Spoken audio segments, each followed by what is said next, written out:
Get out of my house. Get out right now before I call the police. Victoria Sterling's voice cut through the nursery like a knife. Her diamond rings caught the light as she pointed one manicured finger at the black woman holding her grandson.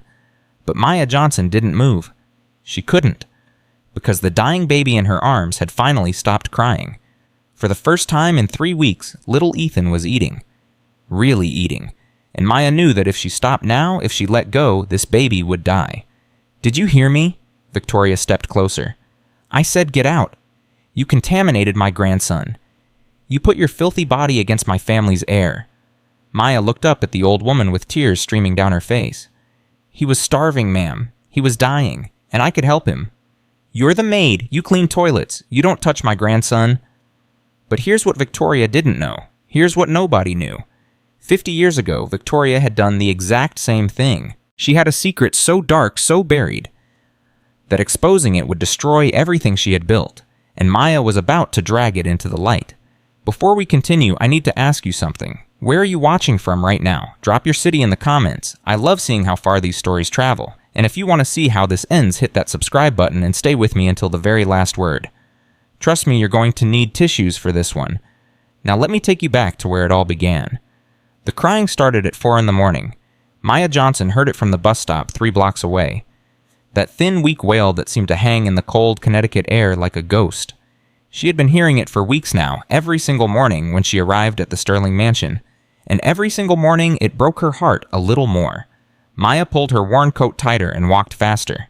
Her feet ached in her old work shoes, the ones with the hole in the left sole that she covered with cardboard. The Greenwich neighborhood was still dark at this hour, all those massive houses sleeping behind their iron gates and perfect hedges. Houses that cost more than Maya would make in 10 lifetimes. But the Sterling mansion was awake. Every light was on. And that baby was still crying. Maya's hands trembled as she walked. Not from the cold, from the memories that sound brought back. 6 weeks ago, her own baby made that same cry. That desperate, hungry wail that said something was wrong. Marcus had been fussy all day, refusing to eat, his tiny body hot with fever. Maya had called the doctor 3 times. 3 times they told her it was probably nothing. Babies get fussy. Give him time. She gave him time. And by morning, he was gone. Maya wiped her eyes and kept walking. She couldn't think about Marcus right now. She had bills to pay. Rent was due in 5 days.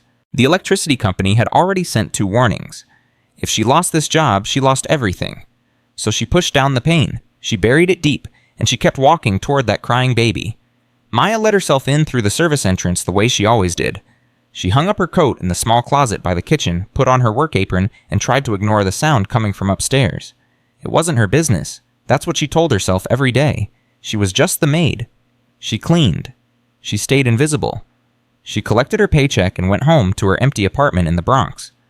But today, something was different. The crying stopped. Maya froze with her hand on the mop handle.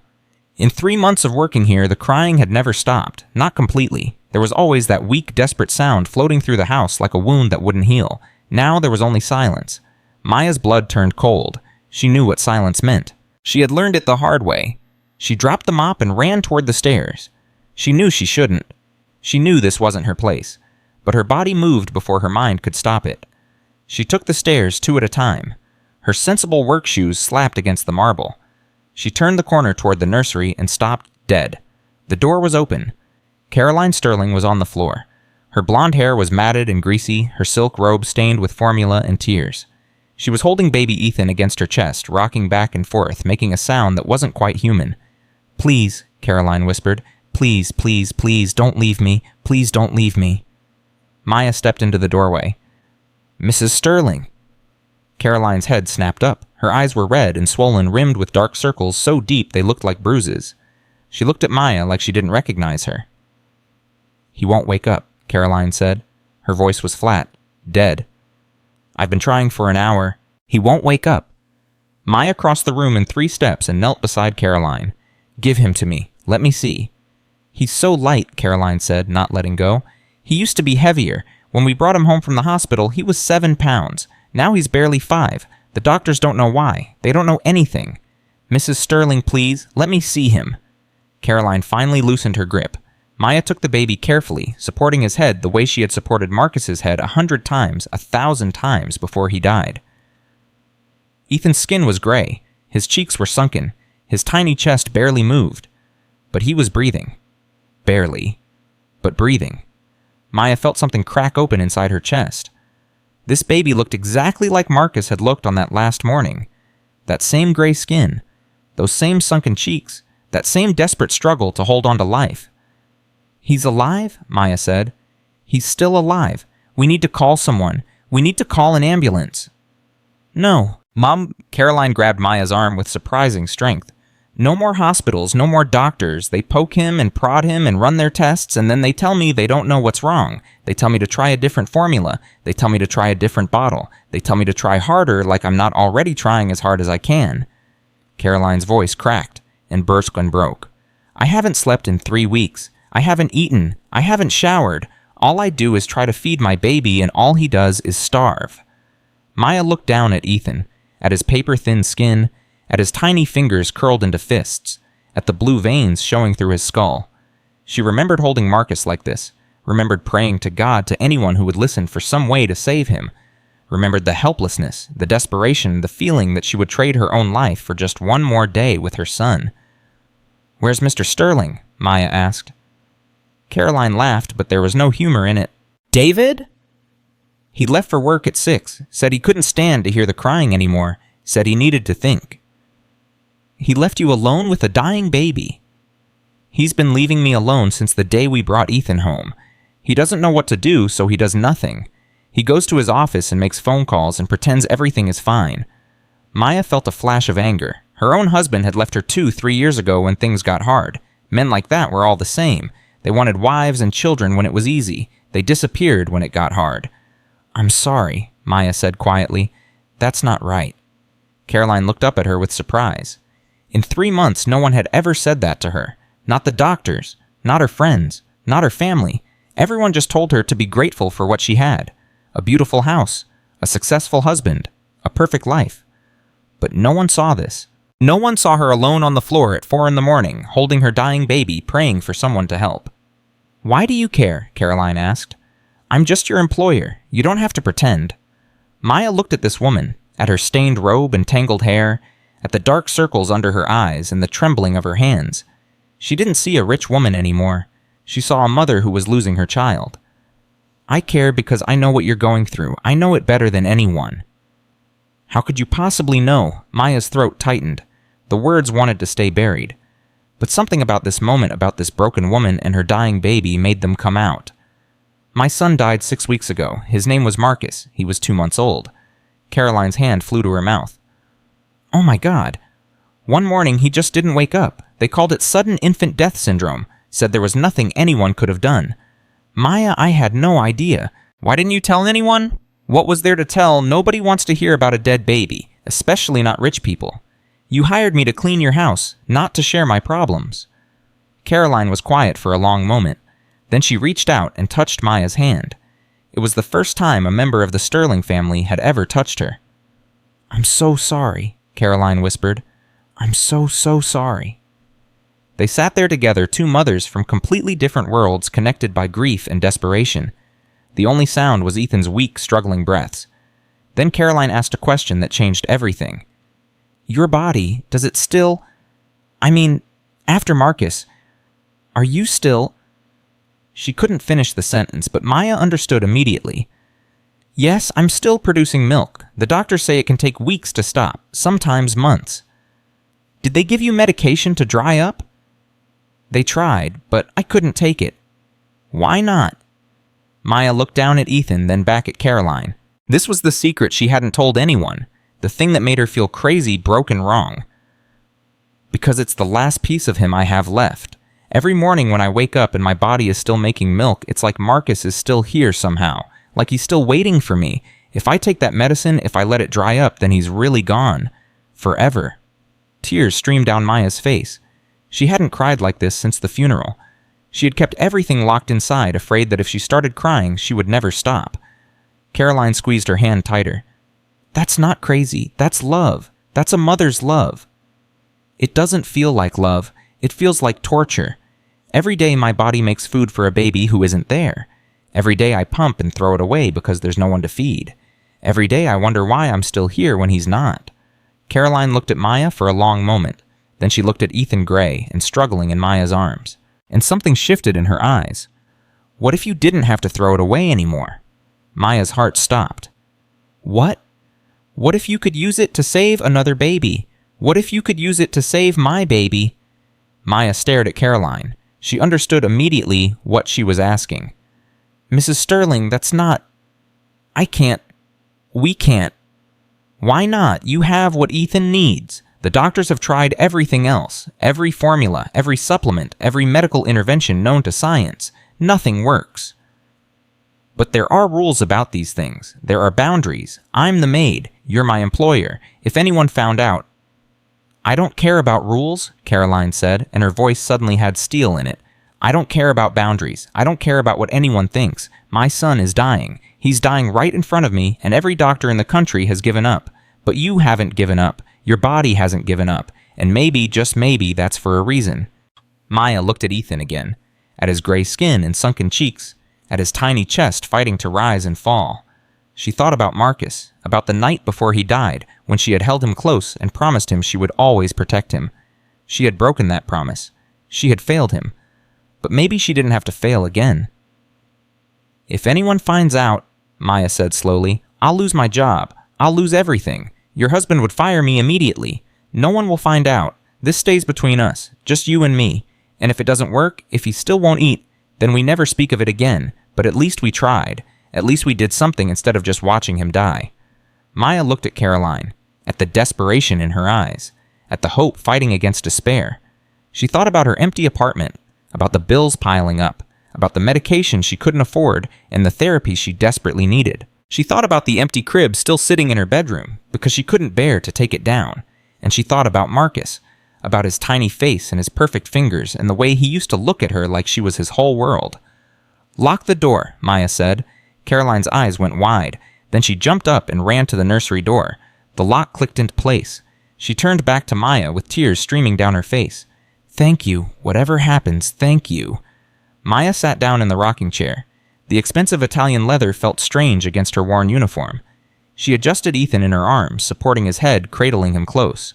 Her hands were shaking. Her whole body was shaking. She was about to do something that could destroy her life. Something that crossed every line she had ever been taught to respect. But when she looked down at Ethan's face, she didn't see a rich woman's baby. She didn't see her employer's son. She saw Marcus. Maya closed her eyes and whispered a prayer. Then she opened her uniform top and brought Ethan close. For a moment, nothing happened. The baby lay there, weak and limp, barely conscious. His head lolled against her chest. His eyes were closed. Maya felt her heart sinking. It wasn't going to work. She was a fool for thinking she could save this baby when she couldn't even save her own. But then Ethan's nose twitched. His head turned slightly like he was searching for something. His tiny mouth opened and closed, and suddenly, desperately, he latched on. Maya gasped. The sensation was painful after weeks of pumping and dumping. Her body had gotten used to the cold plastic of the machine, not the warm mouth of a hungry baby. But underneath the pain was something else. Something she thought she would never feel again. Purpose. Ethan drank. Really drank. Not the weak, painful sucking he did with bottles. This was strong and hungry and desperate and alive. His tiny hands curled into fists against Maya's chest. His legs kicked with energy she had never seen before. Color started coming back to his cheeks. Caroline fell to her knees beside the rocking chair. Her hands covered her mouth. Tears poured down her face. He's eating, she whispered. Oh my God, Maya, he's actually eating. Maya couldn't speak. She was crying too hard. Tears ran down her face and dripped onto Ethan's blanket. She didn't know if she was crying for him or for Marcus or for herself. Maybe all three. For 10 minutes, the only sound in the nursery was the soft rhythm of a baby finally getting what he needed. When Ethan finally pulled away, his belly full, his eyes opened for the first time. He looked up at Maya with clear, bright eyes. And then he did something he had never done before. He smiled. Caroline let out a sob. He's never smiled. Not once since he was born. He's never been happy enough to smile. Maya looked down at Ethan's face. At his pink cheeks and satisfied expression, he looked like a completely different baby. He looked like he was going to live. We did it, Caroline whispered. We actually did it. Maya carefully handed Ethan back to his mother. The baby stirred but didn't cry. He made a small content sound, the first happy sound anyone had heard from him in weeks. He needs to eat again in a few hours, Maya said, adjusting her uniform. And then again after that. This isn't a one-time thing. If we stop now, he'll go back to starving. Caroline nodded frantically. I'll make it work. Whatever you need, whatever schedule works for you, I'll make it happen. Your husband can't know. If Mr. Sterling finds out, David won't find out. He's barely here anyway. He leaves for work before dawn and comes home after dinner. I could have an affair in the middle of the living room and he wouldn't notice. Maya stood up. Her legs felt weak. Her whole body felt different somehow. Like something that had been broken inside her was starting to heal. I should go back downstairs before someone wonders where I am. Maya, Caroline caught her hand. Why did you say yes after everything I put you through? The long hours, the low pay, never even learning your name until today. Why did you decide to help me? Maya thought about the question. She had asked herself the same thing. Because I prayed every day for a chance to save Marcus. I begged God to give me a way to bring him back. He didn't answer that prayer. But maybe he answered it differently. Maybe he sent me here to this house, to this baby, because this is the chance I was praying for. She walked to the door and unlocked it. I'll be back in 4 hours. Have the nursery ready.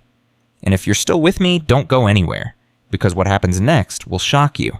Make sure you hit that subscribe button and turn on notifications so you don't miss a single second of this story. Now let's keep going. The next 3 days changed everything. Maya arrived at the mansion every morning at 5. She cleaned the kitchen and the living room like normal. But 3 times a day, whenever David Sterling was at work and the rest of the staff were busy elsewhere, Caroline would send her a text. Just one word. Ready. Maya would put down whatever she was doing. She would walk upstairs to the nursery. Caroline would lock the door. And for 20 precious minutes, Maya would feed Ethan while Caroline stood guard. It was working. Everyone could see it. By the second day, Ethan had gained 4 ounces. His skin turned from gray to pink. His cries became strong and healthy. By the 3rd day, he was sleeping through the night. 4 hours straight.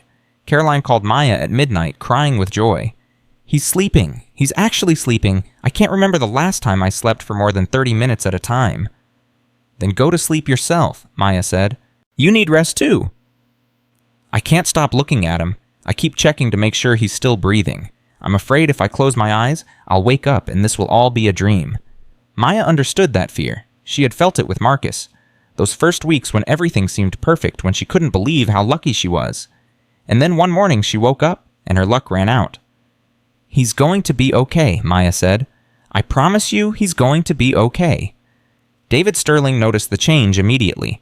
On the 4th morning, he was actually home for breakfast. Maya was polishing the dining room table when she heard him talking to Caroline in the kitchen. Whatever new formula you're using, it's working miracles. Ethan looks amazing, completely transformed. Yes, Caroline said carefully. The new formula is really working. Maya kept her head down and kept polishing, but she felt Caroline's eyes on her through the doorway. A silent thank you. I called Dr. Patterson yesterday, David continued. Told him we finally found something that works. He wants to see Ethan next week for a checkup. Make sure everything is progressing normally. Maya's hand froze on the table. A doctor's checkup. That could be a problem. That's great, Caroline said, but Maya could hear the tension in her voice. I'll make sure he's ready. When David left for work, Caroline found Maya in the hallway. What are we going to do? Caroline whispered. Dr. Patterson is going to examine Ethan. He's going to ask questions about what changed. What if he figures it out? Then we tell him the truth. The truth, Maya, we can't tell anyone the truth. Not the whole truth, just part of it. Tell him you switched to donor milk. Tell him you found a breast milk bank that had what Ethan needed. Caroline's eyes widened. That's brilliant. Donor milk is completely legal. Doctors recommend it all the time. Exactly. No one needs to know where the milk is really coming from. Caroline grabbed Maya's hands. What would I do without you? Let's hope you never have to find out. But secrets in big houses have a way of getting out, especially when someone is always watching. Maya noticed it on the 5th day. The housekeeper, an older woman named Patricia, kept giving her strange looks, watching her when she went upstairs, timing how long she was gone. Maya tried to ignore it. Patricia had worked for the Sterling family for 15 years. She was loyal to them, not to Maya. If she suspected something, she would go straight to management. Or worse, straight to Victoria Sterling. Maya had heard stories about David's mother. All the staff had. Victoria was the matriarch of the Sterling Empire. She had built Sterling Pharmaceuticals from a small laboratory into a billion-dollar company. She had buried 2 husbands and outlived most of her enemies. She ruled her family with an iron fist wrapped in Chanel, and nothing happened in this family without Victoria's knowledge and approval. On the 6th day, Maya's worst fears came true. She was in the nursery feeding Ethan when she heard a car pulling up the driveway. Through the window, she saw a black Bentley rolling toward the house. Her blood turned to ice. "Caroline?" Maya whispered. "Someone's here." Caroline jumped up and looked out the window. Her face went white. "Oh God, it's Victoria. She wasn't supposed to come until next month." "What do we do?" "Finish feeding him. Quickly. I'll go downstairs and stall her." Caroline ran out of the nursery. Maya heard her footsteps on the stairs, heard the front door opening, heard voices in the foyer. "Mother Sterling? What a surprise. We weren't expecting you." "I heard Ethan was sick. Now I hear he's miraculously better. I wanted to see for myself." Maya's hands were trembling so badly she could barely hold Ethan. The baby sensed her fear. He started to fuss. "Shh, it's okay," Maya whispered. "Please, baby, just a little more. Just a few more minutes." But Ethan was done. He pulled away and started to cry. Maya quickly adjusted her uniform. She stood up and placed Ethan in his crib. She grabbed a cloth and pretended to be dusting the furniture. The door opened. Victoria Sterling stood in the doorway. She was smaller than Maya expected, barely 5 feet tall, but her presence filled the room like a storm cloud. Her silver hair was perfectly styled. Her clothes probably cost more than Maya's yearly salary. Her eyes were sharp and cold and missed nothing. "You're the maid?" Victoria asked. "Yes, ma'am." "What are you doing in the nursery?" "Cleaning, ma'am. Mrs. Sterling asked me to dust while the baby was sleeping." Victoria looked at Ethan, who was still fussing in his crib. "He doesn't look like he's sleeping." "He just woke up, ma'am. I was about to call Mrs. Sterling." Victoria walked past Maya without another word. She leaned over the crib and looked at Ethan with the same cold, calculating eyes. "He does look better," Victoria said. "Much better. Pink cheeks, bright eyes. A completely different baby from the one I saw in photographs last week." She turned to Maya. Her gaze was like being examined under a microscope. "What changed?" "I don't know, ma'am. I just cleaned the house." "Don't play stupid with me. You've been working here for 3 months. You must have seen something, heard something." Maya kept her face blank. "Mrs. Sterling found a new formula that works. That's all I know." Victoria stared at her for a long moment. Maya felt like she was being x-rayed, like this woman could see straight through her lies to the truth underneath. Then Victoria smiled. It was not a warm smile. "We'll see," she said. "I'll be staying for a few days. I want to observe my grandson's recovery myself." She walked out of the nursery without another word. Her heels clicked on the marble like gunshots. Maya stood there, trembling. Her heart pounding so hard she thought it might explode. Victoria knew something. Maya was sure of it. The old woman might not have proof yet, but she was suspicious. And Victoria Sterling was not the kind of woman who let her suspicions go unanswered. That night, Maya couldn't sleep. She lay in her tiny apartment staring at the ceiling, running through every possible scenario in her head. What if Victoria found out? What if she told David? What if Maya lost her job, lost her apartment, lost everything she had left? At 2 a.m, her phone buzzed. A text from Caroline. She's asking questions. About you. About how much time you spend upstairs. I don't know how much longer I can cover. Maya typed back. "What should I do?" Caroline's response came immediately. "Come early tomorrow. We need to talk." Maya was at the mansion by 4:30 the next morning. Caroline was waiting for her at the service entrance, still in her nightgown. "She knows something," Caroline said. "I can feel it. She keeps looking at me like she's waiting for me to confess." "Has she said anything directly?" "No, but she asked the housekeeper about you. Patricia told her you've been spending a lot of time in the nursery." Maya's stomach dropped. Patricia. She knew that woman was watching. "What did you tell Victoria?" "I said you were helping with Ethan, holding him while I took breaks. Nothing inappropriate." "Did she believe you?" Caroline shook her head. "Victoria never believes anything anyone tells her. She only believes what she sees with her own eyes." They stood there in the dark kitchen, 2 women bound together by a secret that could destroy them both. "What do we do now?" Maya asked. "We have to be more careful. No more feeding during the day when she might see. We'll only do it at night after she's asleep." "What if Ethan gets hungry during the day?" "I'll give him bottles. Try to stretch out the time between feedings. It's only for a few days until Victoria leaves." Maya nodded. She didn't like it, but she didn't see another option. They made it through that day, and the next. Victoria watched them both like a hawk, but she didn't catch anything. On the third night, Maya was feeding Ethan in the nursery. It was past midnight. Caroline had checked twice to make sure Victoria was asleep. Ethan was almost finished when they heard footsteps in the hallway. Caroline's face went white. She's supposed to be asleep. Hide me, somewhere, anywhere. But it was too late. The footsteps had already stopped outside the door. A key turned in the lock. The door swung open.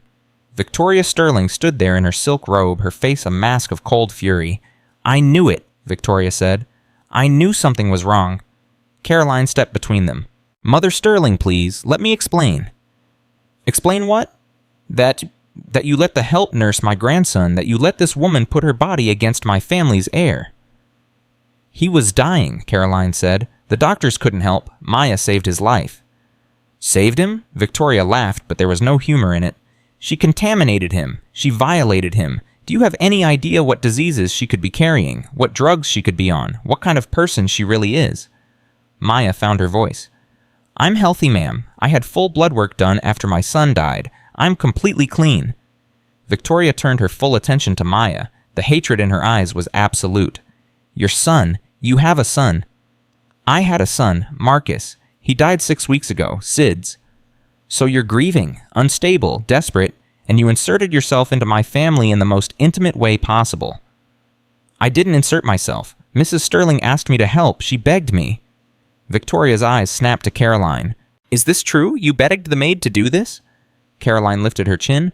"Yes, I did, because my son was dying and she was the only one who could help." The room fell silent. Maya could hear her own heartbeat thundering in her ears. Then Victoria said the words that changed everything. "David will hear about this, tonight, and by morning this woman will be out of this house and out of our lives forever." She turned to Maya with ice in her voice. "Pack your things. You're done here."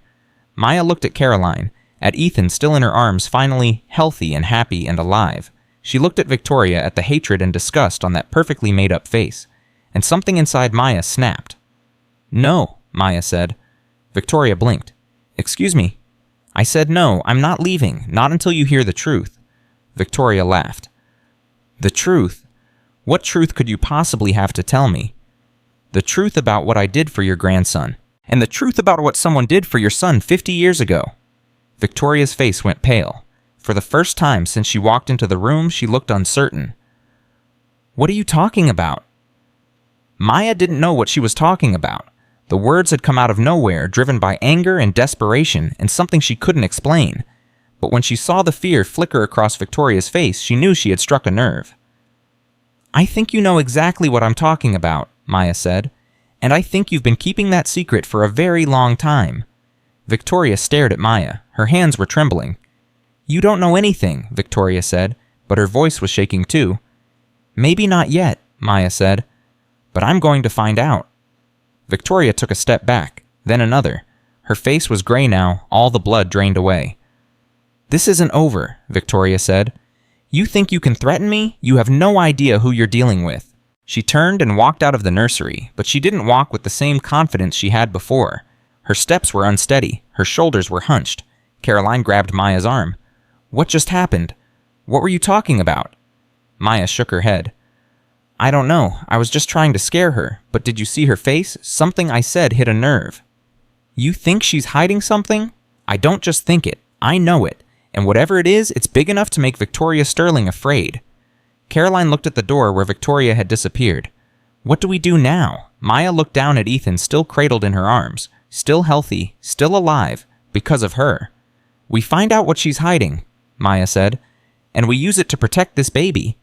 She didn't know it then, but those words would lead her down a path she never expected, a path that would expose secrets buried for 50 years, and destroy the Sterling family forever.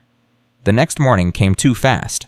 Maya had barely slept 3 hours before her alarm went off at 4. Her body ached, her mind raced, but she got up anyway because Ethan needed her, and she wasn't going to let him down.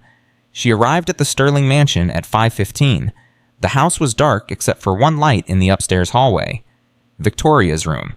The old woman was awake, watching, waiting. Caroline met Maya at the service entrance. Her face was pale and drawn. "She's been up all night," Caroline whispered. "I heard her making phone calls at 2 in the morning. I don't know who she was talking to, but it didn't sound good." "What do you think she's planning?" "I don't know, but we need to find out what you said that scared her so much. You mentioned something about 50 years ago, about a secret." Maya shook her head. "I was bluffing. I don't actually know anything." "But she doesn't know that. Did you see her face?" "She looked terrified. Whatever secret she's hiding, it's real." Kitty. They moved into the kitchen. Caroline checked the hallway twice before speaking again. "Victoria keeps all her personal papers in a locked office on the 3rd floor. I've never been inside, but David has a key." "Can you get it?" "Maybe, but if she catches us searching her things, it's over. She'll destroy us." Maya thought about Ethan upstairs, about his pink cheeks and bright eyes, about how close he had been to death just 1 week ago. "She's already trying to destroy us," Maya said. "At least if we find something, we have a weapon to fight back with." Caroline was quiet for a long moment. Then she nodded. "David keeps his keys in the nightstand. He sleeps like the dead. I can get them tonight after Victoria goes to bed." "And if she doesn't go to bed, then we improvise." That day was the longest of Maya's life. She cleaned the same rooms she always cleaned. She polished the same silver. She mopped the same floors. But every minute felt like an hour. Victoria watched her constantly. The old woman sat in the living room with a book she never read, her eyes following Maya everywhere she went. At noon, Victoria finally spoke. "You know I made some calls last night." Maya kept dusting. "Is that so, ma'am?" "I called a friend at Child Protective Services, told her about a concerning situation I'd observed, a maid who was getting too close to a baby that wasn't hers." Maya's hand froze on the picture frame she was cleaning. "She was very interested," Victoria continued. "Said it sounded like a case worth investigating. Said she might send someone over in the next few days." Maya turned to face Victoria. The old woman was smiling, but her eyes were cold. "You would really do that? Report me to CPS for saving your grandson's life?" "I'm not reporting you for saving anyone. I'm reporting you for inappropriate contact with a minor. There's a difference." "Ethan was dying. Your doctors couldn't help him. I did what any mother would do." "But you're not his mother, are you? You're the help, and the help should know their place." Maya felt anger rising in her chest. She had spent her whole life being told to know her place, being told to stay invisible, being told that people like her didn't matter. But this time she wasn't going to back down. "I know exactly what my place is," Maya said quietly. "My place is with that baby upstairs. The baby I saved. The baby who would be dead right now if I had known my place like you wanted." Victoria's smile disappeared. "You think you're brave. You think standing up to me makes you special. I've crushed people far more powerful than you. Lawyers, politicians, business rivals, they all thought they could stand up to Victoria Sterling. They all learned they were wrong." "Maybe they didn't have anything to fight with. Maybe I do." Victoria leaned forward. "What exactly do you think you have?" Maya met her gaze without flinching. "I think you know exactly what I have. And I think that's why you've been up all night making phone calls. Because you're scared." The silence stretched between them. Maya could hear her own heartbeat pounding in her ears. Then Victoria laughed. It was a cold, brittle sound. "You're bluffing. You don't know anything." "Are you willing to bet everything on that?" Victoria's face hardened. She stood up from her chair and walked toward Maya until they were just inches apart. "Let me make something very clear," Victoria said softly. "I have spent 50 years building this family's reputation. I have sacrificed more than you could ever imagine to protect the Sterling name, and I will not let some maid from the Bronx destroy everything I've built." "Then we understand each other," Maya said, "because I've spent 28 years being told I'm nothing, being told I don't matter, being told that my place is cleaning up after people like you, and I will not let you take away the one good thing I've done with my life." Victoria stared at Maya for a long moment. Something flickered in her eyes. It might have been respect. It might have been fear. Then she turned and walked out of the room without another word. At 6 o'clock that evening, David Sterling came home early. Maya was in the kitchen when she heard the front door open. She heard David's voice in the foyer, then Victoria's. They were speaking in low, urgent tones. Caroline came running into the kitchen, her face white. "David knows. Victoria told him everything." Maya's heart stopped. "Everything. About you feeding Ethan. About what you said to her last night. About all of it." Before Maya could respond, David appeared in the kitchen doorway. His face was a mask of controlled fury. "You, my office, now!" Maya followed him on shaking legs. She could feel Victoria watching from the living room, a satisfied smile on her face. David's office was on the first floor, a dark room filled with leather furniture and family portraits. He closed the door behind them and turned to face her. "Is it true? Did you nurse my son?" "Yes, sir." "Without my knowledge or consent?" "Your wife asked me to. She begged me. Ethan was dying and I was the only one who could help." David ran his hands through his hair. He looked exhausted, broken. "Do you have any idea what you've done? Do you have any idea what this could do to my family?" "I saved your son's life. That's what I did." "You crossed a line. You inserted yourself into my family in the most intimate way possible. My mother is talking about calling CPS. She's talking about lawyers. She's talking about destroying you." Maya felt her courage wavering, but she thought about Ethan, about his smile, about the life she had given him. "Then let her try. But before she does, maybe you should ask her about her own secrets." David frowned. "What secrets?" "I don't know yet, but there's something she's hiding, something from 50 years ago, something that terrifies her." "You're talking about my mother, the woman who built everything this family has." "I'm talking about a woman who's willing to let her grandson die rather than admit that the help saved his life. What kind of grandmother does that?" David was quiet, his jaw clenched and unclenched. "You need to leave," he said finally. "Tonight, I'll give you 3 months' pay and a reference letter, but you can never come back here." "And Ethan? What happens to him when I'm gone?" "We'll figure something out. We always do." "No, you don't. You didn't figure anything out for 3 weeks while he was starving to death. Your doctors couldn't figure it out. Your money couldn't figure it out. I figured it out. Me, the maid." David's face flushed with anger. "Get out of my house." "Not until you answer one question." "What? If I leave and Ethan starts starving again and he dies, will you be able to live with yourself?" The question hung in the air between them. David opened his mouth to respond, but no words came out. Maya walked to the door and opened it.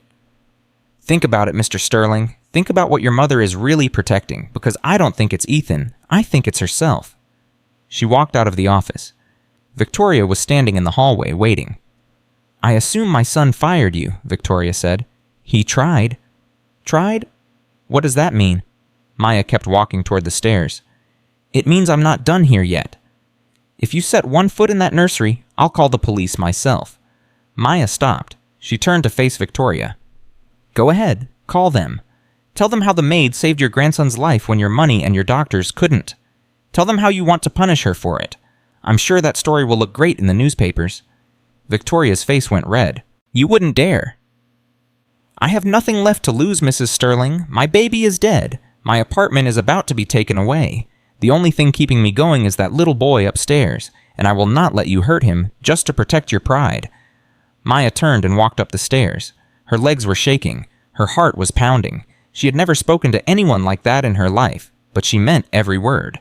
That night at 11:45, Caroline crept into Maya's room. "I got the key," Caroline whispered. "David passed out an hour ago. Victoria went to bed at 10. "Are you sure about this?" "No, but I'm not sure about anything anymore. All I know is that woman threatened to take my baby away, and I want to know why she's so scared of what you might find." They moved through the dark house like ghosts. The stairs creaked under their feet. Maya held her breath with every step. Victoria's office was on the 3rd floor at the end of a long hallway. Caroline fumbled with the key in the darkness. The lock clicked. The door swung open. The office smelled like old paper and expensive perfume. Maya pulled out her phone and turned on the flashlight. "Where do we start?" Caroline asked. "Anywhere, everywhere. We're looking for something from 50 years ago. Letters, documents, photographs, anything." They searched for 20 minutes. Maya went through the desk drawers, while Caroline checked the filing cabinets. They found financial records, legal documents, business contracts. Nothing personal. Then Maya opened the bottom drawer of a small antique cabinet in the corner. "Caroline, come here." The drawer was full of letters. Old letters yellowed with age tied together with faded ribbon. Maya picked up the first bundle and shined her light on the envelope. The postmark was from 1975, 50 years ago. The return address said Rosa Thompson, Atlanta, Georgia. Maya's hands trembled as she opened the first letter. "Dear Mrs. Sterling," it began. "I am writing to confirm our arrangement as we discussed. I understand that I am to nurse your son David for as long as needed, and that I will receive payment of $500 per month for my services. I also understand that this arrangement is to remain completely confidential. I will not speak of it to anyone now or ever." Maya looked at Caroline. Caroline's face was white. "Oh my God," Caroline whispered. "She did the same thing. Victoria had a wet nurse for David." Maya kept reading. The letters spanned 2 years. They detailed payment schedules, secret meetings. Rosa Thompson had nursed David Sterling for 18 months because Victoria's milk never came in. And Victoria had kept it secret for 50 years. The last letter was different from the others. It was dated 1977 and the tone was desperate. "Mrs. Sterling, please. I am begging you to reconsider. I have kept your secret for 2 years. I have never told anyone about our arrangement. But my husband is sick and I cannot afford his medical bills. You promised you would help me if I ever needed anything. I am asking for that help now. Please, Mrs. Sterling. You have so much and I have so little. All I am asking for is what you promised." There was a note clipped to this letter in Victoria's handwriting. Paid her $5,000 to disappear. Signed NDA. Problem solved. Maya felt sick. Rosa Thompson had helped Victoria in her darkest moment, and Victoria had thrown her away like garbage. "We have her, Tom," Maya said. "We have everything we need." "What do we do with it?" Before Maya could answer, the office light clicked on. Victoria was standing in the doorway in her nightgown. Her silver hair was disheveled. Her face was a mask of fury. "You broke into my office. You went through my private papers." "We found the truth," Maya said. "Rosa Thompson, 1975. You did the exact same thing I did. The only difference is you paid her to keep quiet." Victoria's face went gray. "That was different." How was it different?" "I was sick. I had no choice. David would have died." "And Ethan would have died too. But when I saved him, you called me a contamination. You called me filthy. You called me disgusting." Victoria took a step toward them. Her hands were shaking. "You don't understand. Back then, things were different. If people knew I had a black woman nursing my baby, it would have destroyed our reputation. It would have ruined everything I was building." "So you hid it. You paid Rosa to disappear. You pretended it never happened." "I did what I had to do to protect my family." "No, you did what you had to do to protect yourself, your pride, your precious reputation." Victoria's eyes filled with tears. Maya had never expected to see Victoria Sterling cry. "You have no idea what I sacrificed, what I gave up. I spent 50 years building this family, making sure David never knew the truth about how he survived, making sure no one ever questioned the Sterling legacy. And now you're willing to destroy another woman for doing the same thing that saved your son's life." Victoria was silent. The tears ran down her face, carving tracks through her perfect makeup. "Give me those letters," Victoria said finally. "Give them to me and walk away. I'll give you money. More money than you've ever seen. You can start over. Forget any of this ever happened."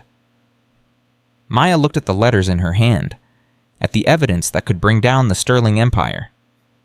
"I don't want your money." "Then what do you want?" "I want you to leave me alone. I want to keep feeding Ethan until he's strong enough to eat on his own. And I want you to admit that what I did wasn't wrong, that saving a baby's life is never wrong no matter who does it." Victoria stared at Maya for a long moment. "I can't do that." "Why not?" "Because if I admit you were right, then I have to admit that I was wrong. About Rosa. About everything. And I can't do that. I can't undo 50 years of lies." Maya felt something she never expected to feel. Pity. "Then I'm sorry for you, Mrs. Sterling, because you're going to spend the rest of your life protecting a lie. And one day when you're gone, the truth will come out anyway. It always does." Maya walked past Victoria and out of the office. Caroline followed, still clutching some of the letters. Victoria didn't try to stop them. But as Maya reached the stairs, she heard Victoria's voice behind her.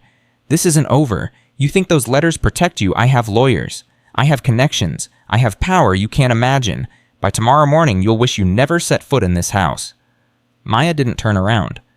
"Maybe, but tonight I'm going to feed Ethan one more time, and you can't stop me." She walked up the stairs to the nursery. Behind her, she heard Victoria making a phone call. Her voice was cold and controlled. "Yes, it's Victoria Sterling. I need to speak with someone about filing an emergency complaint. Child endangerment. Yes, I'll hold." Maya's blood ran cold. Victoria was really doing it. She was calling CDs, but Maya didn't stop. She walked into the nursery, picked up Ethan, and held him close. "It's okay, baby," she whispered. "Whatever happens, I'm not going to let anyone hurt you." Ethan looked up at her with his bright eyes and smiled, and Maya knew that no matter what came next, she had done the right thing. The call from CPS came at 8 the next morning. Maya was in the kitchen when Caroline burst in, her phone clutched in her trembling hand. "They're sending an investigator, today. They received a complaint about inappropriate contact between a household employee and a minor." Victoria. She actually did it. She actually called them. Maya felt the floor tilting beneath her feet. This was really happening. The woman who had done the exact same thing 50 years ago was now trying to destroy her for it. What do? We tell them the truth. We show them the letters. We prove that Victoria is a hypocrite. But the letters are about David, about Victoria's secret. If we use them, we destroy the whole family. Maya looked at Caroline. "What do you want me to do? Let them take Ethan. Let Victoria win." Caroline's eyes filled with tears. "No, but David is my husband. He doesn't know any of this. If we expose Victoria, we expose him too. Our whole life falls apart." "Your life is already falling apart. Victoria made sure of that the moment she walked into this house." The investigator arrived at 2 in the afternoon. Her name was Patricia Williams, a stern-faced woman in a gray suit who looked like she had seen everything and believed nothing. Victoria was waiting in the living room, dressed in her finest clothes, playing the role of concerned grandmother. "Thank you so much for coming," Victoria said. "I've been so worried about my grandson. This woman has been acting inappropriately with him for weeks, and my daughter-in-law has been too blind to see it." Patricia Williams looked at Maya with cold professional eyes. "Ma'am, I need to speak with you privately." Maya followed her to the dining room. Her hands were shaking. "Tell me about your relationship with the child," Patricia said. Maya told her everything, about Ethan's illness, about the doctors who couldn't help, about Caroline's desperation, about her own dead son and the milk her body still produced. "So you breastfed an infant that wasn't yours without the knowledge of the father, based solely on the mother's request?" "Yes, because he was dying, and I could help." "You understand that what you did could be considered inappropriate contact, that there are protocols for these situations." "I understand that a baby was starving to death, and I saved his life. Protocols weren't going to feed him." Patricia wrote something in her notebook. "I'll need to examine the child, and speak with the mother, and review medical records. You'll find that Ethan was dying before I helped him, and you'll find that he's thriving now. I'll find what the evidence shows, nothing more, nothing less." The examination took 2 hours. Patricia checked Ethan's weight, his development, his overall health. She interviewed Caroline. She reviewed the medical records from Dr. Patterson. When she came out of the nursery, her face was unreadable. "The child appears healthy," Patricia said. "In fact, he appears to be thriving. His weight gain over the past 2 weeks is remarkable." Victoria stepped forward. "But the contact, the inappropriate contact." "Mrs. Sterling, there's no evidence of harm to the child. In fact, all evidence suggests that whatever intervention occurred saved his life." "But she crossed a line. She inserted herself into our family." "Gemul, that's a family matter, not a child welfare matter. I can only act if there's evidence of abuse or neglect. I don't see that here." Victoria's face went purple with rage.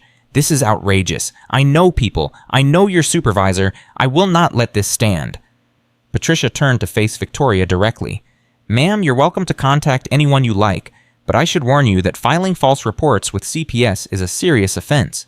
If I find evidence that this complaint was made in bad faith, there could be consequences." Victoria took a step back. For the first time, she looked uncertain.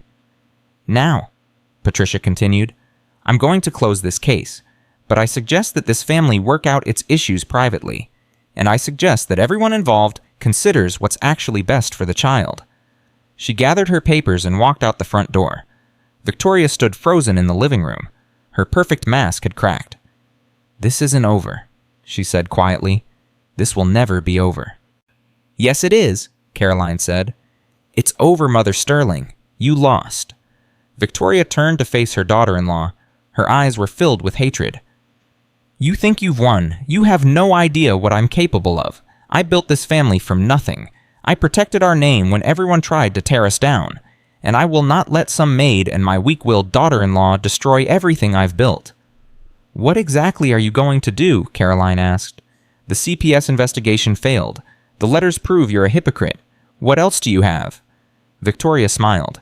It was the coldest smile Maya had ever seen. "I have David, and by tonight, he'll know everything. Everything about what you did behind his back. Everything about how you betrayed his trust.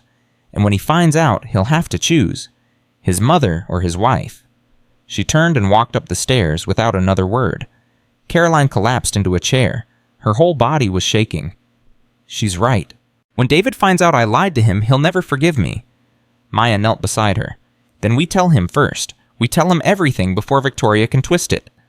"He'll be furious." "Maybe, but he'll be more furious if he hears it from his mother. At least if it comes from you, he knows you're being honest." Caroline looked at Maya with desperate eyes. "Will you stay with me when I tell him? I'll stay as long as you need me." David came home at 6 that evening. He looked exhausted, like he'd been carrying the weight of the world on his shoulders. Caroline met him at the door. "We need to talk, now, before your mother gets to you." David frowned. "What's going on?" "Everything.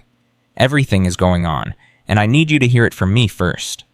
They sat in David's office. Caroline told him everything, about Ethan's feeding, about Victoria's discovery, about the CPS investigation, about the letters they found in Victoria's office. David listened in silence. His face went from confused to shocked to furious.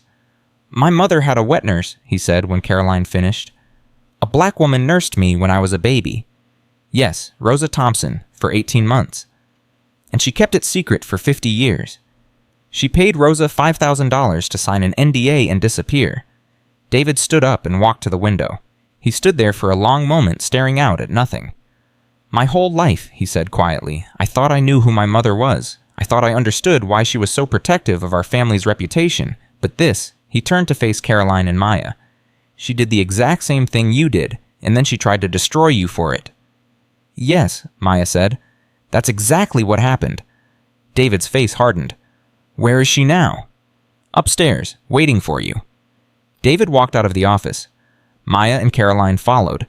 Victoria was in the living room, sitting in her favorite chair, looking like a queen, waiting to receive her subjects. "David, darling, I'm glad you're home. We need to discuss what your wife has been doing behind your back." "I already know what she's been doing. I also know what you've been doing. For 50 years. Victoria's face went pale. "I don't know what you mean." "Rosa Thompson, 1975. You had a black woman nurse me because you couldn't do it yourself." Victoria stood up slowly. "That was different." "No, it wasn't. It was exactly the same. The only difference is you paid Rosa to keep quiet, and then you pretended it never happened." "I was protecting our family, protecting you." "You were protecting yourself, your pride, your precious reputation, the same reputation you were willing to destroy my marriage to protect." "David, please, you have to understand. Back then, things were different. People would have talked. They would have judged us. And now you're judging Maya for doing the same thing that saved my life." Victoria was crying now. Real tears, not the controlled kind she used in public. "I did what I thought was right. I did what any mother would do." "Maya did what any mother would do too, but you called her filthy. You called her contaminated. You tried to have her arrested. I was scared. I was scared that the truth would come out, and everything I built would be destroyed." "The truth is coming out anyway. That's what happens with secrets. They always come out eventually." David turned to Maya. His eyes were red. "I owe you an apology for how I treated you, for threatening to fire you, for not seeing what my mother really was." Maya shook her head. "You don't owe me anything, Mr. Sterling. You just need to take care of your son." David nodded. Then he turned back to his mother. "I think you should leave. Tonight." Victoria gasped. "David, you can't be serious. This is my family, my house." "No, Mother. This is my house, my family, and you are no longer welcome here."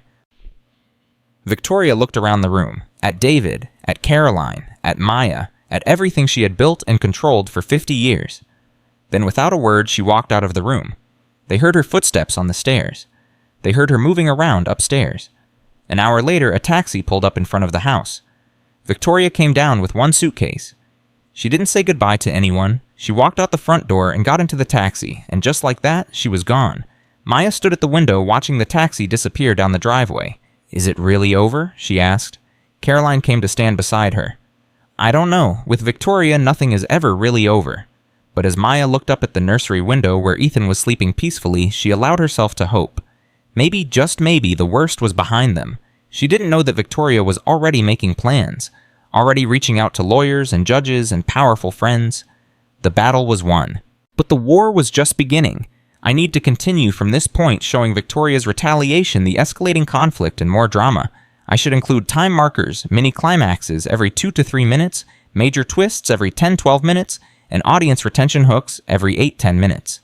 Let me write part 3, now making sure it flows naturally from part 2. 3 days passed. 3 quiet, peaceful days, where Maya almost forgot what it felt like to be afraid. She fed Ethan in the mornings and evenings. She watched him grow stronger every day. She started to believe that maybe, just maybe, things were going to be okay. She should have known better. On the 4th morning, Maya arrived at the Sterling mansion to find 2 police cars in the driveway. Her heart stopped. She ran toward the house, her old work shoes slapping against the cobblestones. Before she reached the door, it flew open. Caroline came running out, her face streaked with tears. "They took him! Maya, they took Ethan!" Maya grabbed Caroline's arm.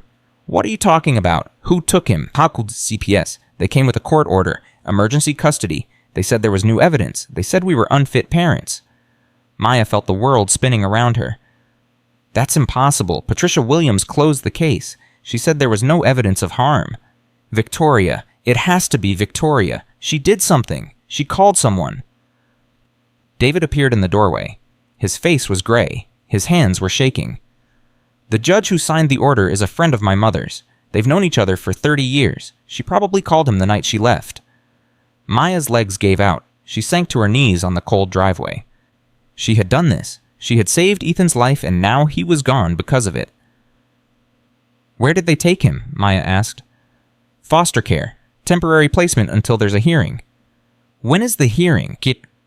2 weeks. They said we have 2 weeks to prove we're fit parents." 2 weeks. 14 days. 336 hours without Ethan. Maya pushed herself to her feet. "We need to find Rosa Thompson." David frowned. "The woman from my mother's letters. She's the only one who can prove Victoria is a hypocrite. If we can get her to testify, if we can show the judge that Victoria did the same thing 50 years ago, maybe we can get Ethan back." Caroline grabbed Maya's hand. "Do you really think that would work?" "I don't know, but it's the only chance we have." David pulled out his phone. "I still have contacts at Sterling Pharmaceuticals, people who owe me favors. I can try to track down Rosa Thompson." "How long will that take?" "A few days, maybe a week." "We don't have a week. Every day Ethan is in foster care, he's not getting what he needs. He could start starving again." David's face twisted with pain. "I know, but I can't make people move faster than they can move." Maya thought about Ethan, about his bright eyes and pink cheeks, about the way he smiled when she held him, about the weak, dying baby he had been just 3 weeks ago. "Then I'll find her myself." Caroline stared at her. "How you don't have resources? You don't have connections." "I have the letters. I know Rosa's name and where she lived 50 years ago, Atlanta, Georgia. That's a start." David shook his head. "Maya, you can't just fly to Atlanta and start knocking on doors. Watch me." That evening, Maya used her last $300 to buy a bus ticket to Atlanta. The trip would take 14 hours. She would arrive in the morning. Caroline tried to give her money for a plane ticket. Maya refused. "You need that money for lawyers, for the custody battle. I can take a bus." "But 14 hours? I've done harder things. I buried my son. Riding a bus is nothing." At 9 o'clock, Maya boarded the Greyhound at the Port Authority station in Manhattan. She found a seat near the back and pressed her forehead against the cold window. The bus pulled away from the station. The city lights blurred past. Maya closed her eyes and prayed that she wasn't too late. The bus arrived in Atlanta at 11 the next morning. Maya hadn't slept more than 2 hours. Her body ached. Her head pounded. But she forced herself to keep moving. She started at the public library. The letters said Rosa Thompson lived on Maple Street in 1975. Maya spent 3 hours searching through old phone directories and property records. Rosa wasn't listed anymore, but there was a Thompson family still living on Maple Street, a woman named Dorothy Thompson. Maya wrote down the address and took a city bus across town. Maple Street was in a quiet neighborhood of small, well-kept houses. Maya walked down the sidewalk checking house numbers until she found the right one. She stood at the front gate for a long moment, gathering her courage. Then she walked up the path and knocked on the door. A woman in her 60s answered. She had gray hair and kind eyes and looked at Maya with polite curiosity. Can I help you? I'm looking for Rosa Thompson. I think she might be your mother. The woman's expression changed. The kindness faded. Her eyes went hard. Who are you? What do you want with my mother? My name is Maya Johnson. I need to talk to Rosa about something that happened 50 years ago. Something involving Victoria Sterling. Dorothy's face went pale. That name. We don't speak that name in this house. Please, I know your mother worked for Victoria. I know she helped Victoria's son, and I know Victoria paid her to keep quiet. How do you know that? Maya pulled the letters from her bag. Because I found these in Victoria's office. Letters your mother wrote. Letters that prove what really happened.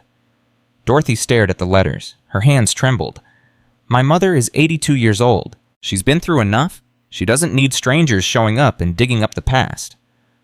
I understand, but Victoria is doing it again. She's trying to destroy another woman for doing the same thing your mother did, and if I can't prove that Victoria is a hypocrite, an innocent baby is going to suffer.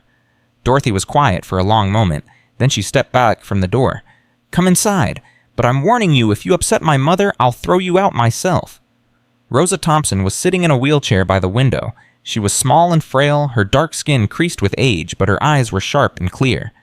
Mama, Dorothy said, this woman wants to talk to you about Victoria Sterling. Rosa's hands tightened on the arms of her wheelchair. That woman, after all these years.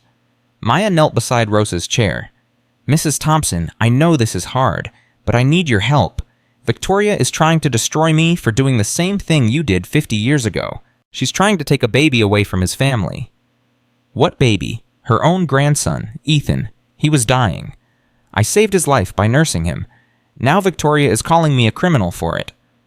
Rosa's eyes widened. She did that to her own grandson? Yes, she would rather let him die than admit that someone like me could save him. Rosa was quiet for a long moment. Then she reached out and took Maya's hand. 50 years ago, I was 22. I had just had my first baby. Victoria Sterling called me to her house and offered me more money than I'd ever seen. Her baby was starving just like your baby. Her milk wouldn't come in. The doctors couldn't help. Maya nodded. What happened? I nursed David Sterling for 18 months. Every day I would go to that house and feed that baby like he was my own. And every day Victoria would remind me that I was nothing, that I was just a tool she was using, that if I ever told anyone she would destroy me. And when it was over, Rosa's eyes filled with tears. She paid me $5,000 and made me sign papers saying I would never speak of it. She said if I broke my promise, she would have my children taken away. She knew people, judges, police. I was so scared. But you're not scared anymore, Rosa looked at Maya with fierce determination. I'm 82 years old. I've been carrying this secret my whole life.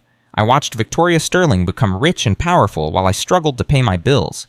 I watched her pretend to be a perfect wife and mother while I knew the truth. And I'm tired. I'm tired of being afraid. Does that mean you'll testify? If there's a hearing, will you tell the judge what really happened? Rosa squeezed Maya's hand. I'll do more than testify. I'll tell the whole world what Victoria Sterling really is. Maya flew back to Connecticut with Rosa Thompson and Dorothy. Caroline and David met them at the airport.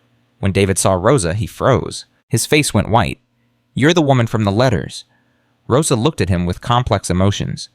You look just like you did when you were a baby. I'd know that face anywhere. David's voice cracked. You saved my life. I did what any mother would do. I fed a hungry baby. David started crying. Right there in the airport, surrounded by strangers, David Sterling broke down and sobbed. I didn't know. My whole life I didn't know.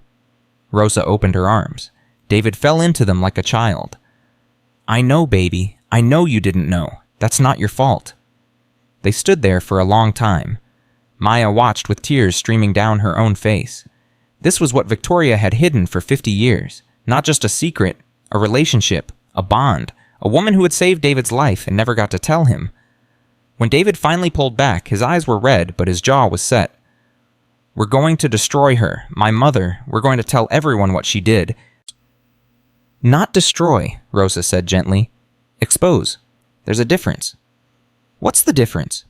Destruction is revenge. Exposure is truth. We're not doing this to hurt Victoria. We're doing this to protect that baby. David nodded slowly. You're right. You're absolutely right. Caroline stepped forward. The hearing is in 10 days. We need to prepare Rosa's testimony. We need to get lawyers involved. We need to make sure this works. It will work, Maya said. It has to work. But she didn't know that Victoria was already 3 steps ahead of them. The next morning, Maya woke up to pounding on her apartment door. She stumbled out of bed and opened it. 2 police officers stood in the hallway. Maya Johnson. Yes. You're under arrest for child endangerment, practicing medicine without a license, and assault of a minor. Maya's world collapsed. What? That's insane. I didn't assault anyone. Ma'am, please turn around and put your hands behind your back. You have to listen to me. This is a mistake. Victoria Sterling is doing this. She's trying to silence me. Ma'am, you have the right to remain silent. Anything you say can and will be used against you in a court of law. They handcuffed her. They led her down the stairs of her building. Her neighbors watched from their doorways. Mrs. Patterson from 3B, Mr. Chen from 2A, people she had known for years. They all watched as Maya Johnson was put into the back of a police car. The booking process took 6 hours. Fingerprints, photographs, paperwork, questions that went in circles. Maya was put in a holding cell with 3 other women. The walls were gray. The bench was cold. The toilet had no door. She sat there for 12 hours before Caroline finally got her out on bail. When Maya walked out of the police station, Caroline was waiting with a lawyer. His name was James Morrison, and he looked like he cost more money than Maya would make in a year. Mrs. Sterling hired me to represent you, James said. She's paying all legal fees. Why would she do that? Because you saved her son's life, and because she feels responsible for what's happening to you. Maya looked at Caroline. Where's Ethan? Still in foster care, but the hearing is in 9 days. We're going to get him back. And these charges against me, James handed her a folder. Assault of a minor, child endangerment, practicing medicine without a license, all based on a sworn statement from Victoria Sterling.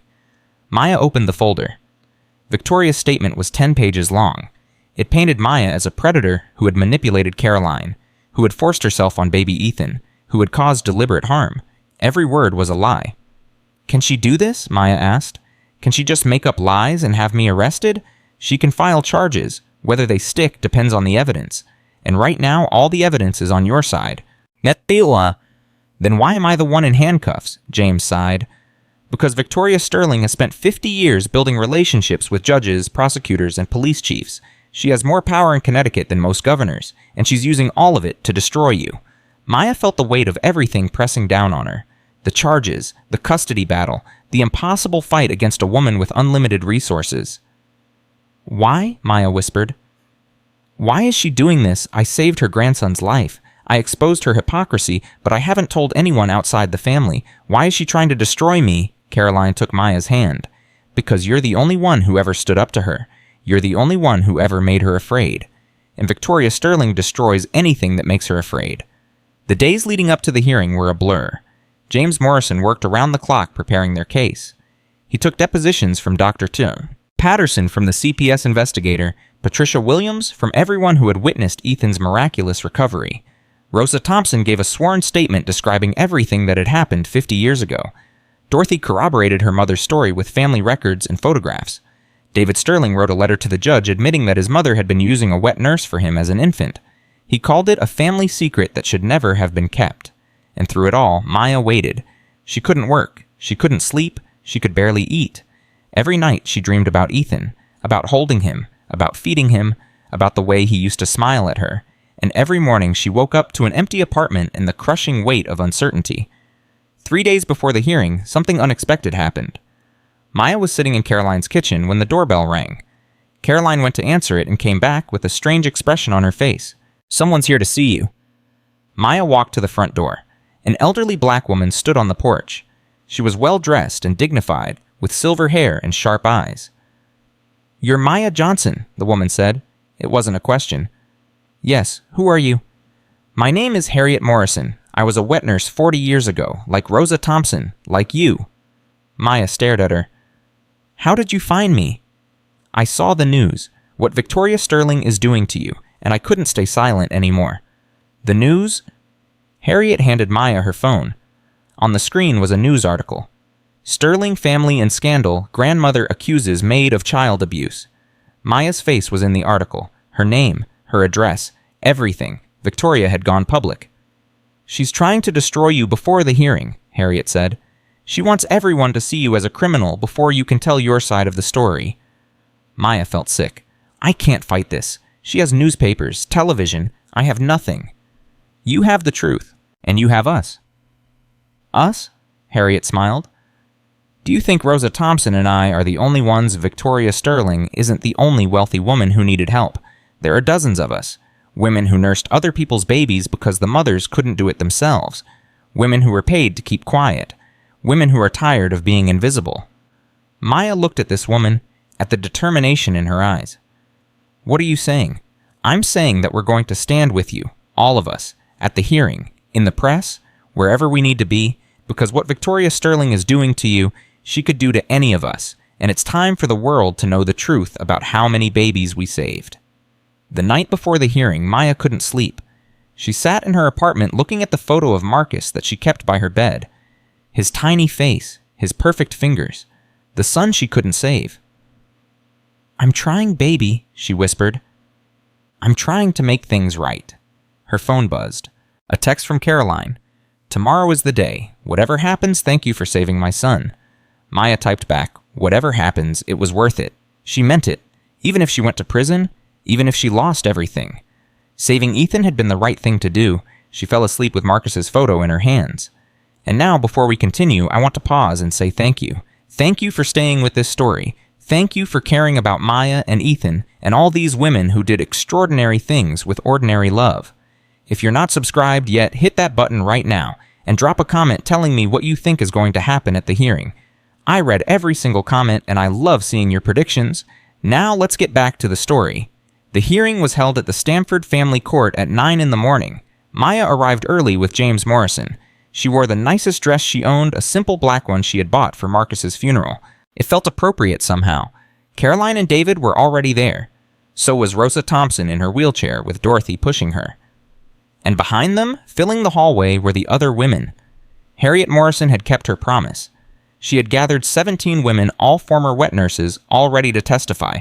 They ranged in age from 50 to 85. Black women, white women, Latina women. All of them united by the same experience. All of them ready to tell the truth. Victoria Sterling arrived at exactly 9 o'clock. She was dressed in a designer suit, her silver hair perfectly styled, her face a mask of cold confidence.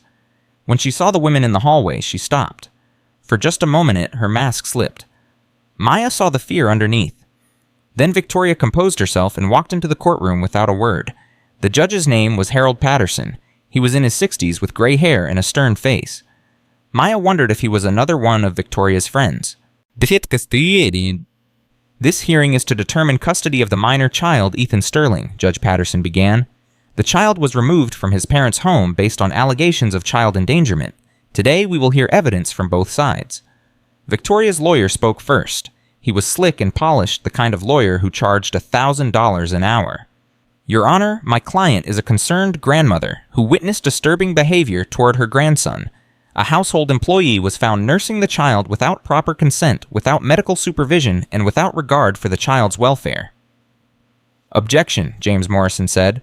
The child was dying. Multiple medical professionals had failed to save him. The actions taken were last resort life-saving measures endorsed by the child's own mother. The mother was not competent to make that decision, Victoria's lawyer countered. She was suffering from postpartum depression and was manipulated by the defendant. Maya felt her hands clench into fists, manipulated, like she was some kind of predator. Judge Patterson held up his hand. I'll hear testimony from all parties. Let's start with the medical evidence. Dr. Patterson testified first. He described Ethan's condition before Maya intervened. The failure to thrive, the weight loss, the declining vital signs. In my medical opinion, Dr. Patterson said the child would not have survived another week without some form of intervention. The breast milk provided by Miss Johnson saved his life. Victoria's lawyer tried to attack the testimony. But doctor, isn't it true that there are medical protocols for donor milk screening procedures, safety requirements? Yes, there are. In an ideal situation, those protocols would be followed. And were they followed in this case? No, but this was not an ideal situation. This was an emergency. Next came Rosa Thompson. Dorothy wheeled her mother to the front of the courtroom. Rosa sat up straight in her wheelchair, her eyes fixed on Victoria. Mrs. Thompson, James Morrison said, "Can you tell the court about your relationship with Victoria Sterling?" Rosa's voice was steady. In 1975, Victoria Sterling hired me to nurse her infant son David. Her milk had not come in, and her baby was starving. I fed David Sterling for 18 months. A murmur went through the courtroom. Judge Patterson leaned forward. You're saying that the complainant in this case, Victoria Sterling herself, employed a wet nurse? Yes, Your Honor. I have letters and payment records to prove it. Victoria's lawyer jumped up. Objection. This is hearsay. This has nothing to do with the current case. It goes directly to the credibility of the complainant, James Morrison said. Mrs. Sterling is accusing Maya Johnson of child endangerment for doing exactly what she herself did 50 years ago. Judge Patterson nodded slowly. I'll allow the testimony. Continue. Rosa told her story, the secret arrangement, the payments, the threats, the $5,000 to stay quiet. When she finished, Victoria was pale. Her hands were shaking. Mrs. Sterling. Judge Patterson said, "Do you have any response to this testimony?" Victoria's lawyer whispered frantically in her ear. Victoria pushed him away. That was different, Victoria said. The circumstances were completely different. How so? I was a young mother. I was alone. I had no choice. And Mrs. Sterling, the mother in this case, was also a young mother, also alone, also with no choice. How is her situation different from yours? Victoria couldn't answer. The courtroom fell silent. Then Judge Patterson called Maya to testify. Maya walked to the witness stand. Her legs were shaking. Her heart was pounding so hard she could barely hear herself think. James Morrison smiled at her reassuringly. Miss Johnson, can you tell the court why you decided to help baby Ethan? Maya took a deep breath. She looked at the judge, at Victoria, at Caroline and David, at all the women who had come to support her. Because I'm a mother too. Was a mother. My son Marcus died 6 weeks before I started working for the Sterling family, SIDS. One morning he just didn't wake up. The courtroom went quiet. Maya felt tears building behind her eyes. When I saw Ethan dying, I saw my son. I saw the baby I couldn't save, and I thought maybe God gave me this chance. Maybe he sent me to that house because he knew I could help. And did anyone force you to help? Did you insert yourself into the family as Mrs. Sterling claims? No, Mrs. Caroline Sterling begged me to help. She got on her knees and begged. Her baby was dying in front of her, and I was the only one who could do anything. How could I say no? What kind of person would say no? Victoria's lawyer stood up. Tom! Miss Johnson, isn't it true that you never disclosed your medical history to the Sterling family, that you never submitted to screening or testing? I had full blood work done after my son died. I was completely healthy. I showed those results to the family. But not before you nursed the child. You nursed him first and disclosed information later. Because he was dying. There wasn't time for paperwork. In your opinion, but you're not a doctor, are you? No, I'm a mother who lost her child, and I wasn't going to let another mother lose hers if I could help it. The lawyer sat down. He had nothing else to say. Judge Patterson looked at the 17 women sitting in the gallery. I understand there are additional witnesses who wish to testify. One by one they came forward. Harriet Morrison, 72 years old, nursed 3 babies in the 1980s. Gloria Washington, 68, nursed twins whose mother died in childbirth. Sarah Chen, 55, nursed her sister's baby when her sister was diagnosed with cancer. Each woman told her story. Each story was different, but the message was the same. We saved lives, we loved babies that weren't ours, and we did nothing wrong. By the time the last woman finished testifying, Judge Patterson's face had changed. The sternness was gone. In its place was something Maya hadn't expected.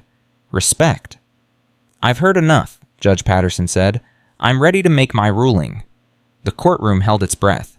The allegations against Maya Johnson are dismissed. The evidence clearly shows that her actions, while unconventional, were life-saving measures taken with the consent of the child's mother. There is no evidence of harm, no evidence of criminal intent, and no evidence that the child was endangered by Miss Johnson's care. Caroline let out a sob of relief. Furthermore, the judge continued, I am returning Ethan Sterling to his parents' custody immediately. The original removal order was based on incomplete and misleading information, and I find that the complaint was filed in bad faith. He turned to look directly at Victoria. Mrs. Sterling, I am deeply troubled by your conduct in this matter. You have used your influence and resources to persecute a woman who saved your grandson's life. You have filed false reports, made misleading statements, and attempted to manipulate the judicial system for personal revenge. I am referring this matter to the district attorney for investigation of potential perjury and filing false reports." Victoria's face went white. Her lawyer grabbed her arm, but she shook him off. "You can't do this," Victoria said. "Do you know who I am? Do you know what I've built?" "I know exactly who you are, Mrs. Sterling. You're a woman who has spent 50 years hiding the truth about your own past while judging others for doing the same thing. That ends today." The bailiff stepped forward. "Ma'am, you need to sit down." Victoria looked around the courtroom, at the judge, at the witnesses, at her son who wouldn't meet her eyes. For the first time in her life, Victoria Sterling had no power, no control, no escape. She sat down heavily in her chair. Her shoulders slumped, her mask crumbled. She looked like a very old, very tired woman. Judge Patterson turned to Caroline and David. "Mr. and Mrs. Sterling, your son will be returned to you within the hour. I wish your family healing and peace." Caroline was crying. David was crying. Maya was crying. It was over. They had won. An hour later, Maya stood in the lobby of the courthouse and watched Caroline hold Ethan for the first time in 2 weeks. The baby looked thinner, paler. His eyes weren't as bright as they had been. "He's hungry," Caroline said, her voice breaking. "They tried to give him formula, but he wouldn't eat. He's been waiting for you." Maya took Ethan in her arms. The baby looked up at her and smiled. That same smile she remembered. That same trust. "I've got you, little one," Maya whispered. "I'm not going anywhere." She found a quiet room in the courthouse. Caroline stood guard, outside, and for the first time in 2 weeks, Maya fed Ethan the way only she could. The baby drank desperately hungrily, like he had been waiting for this moment.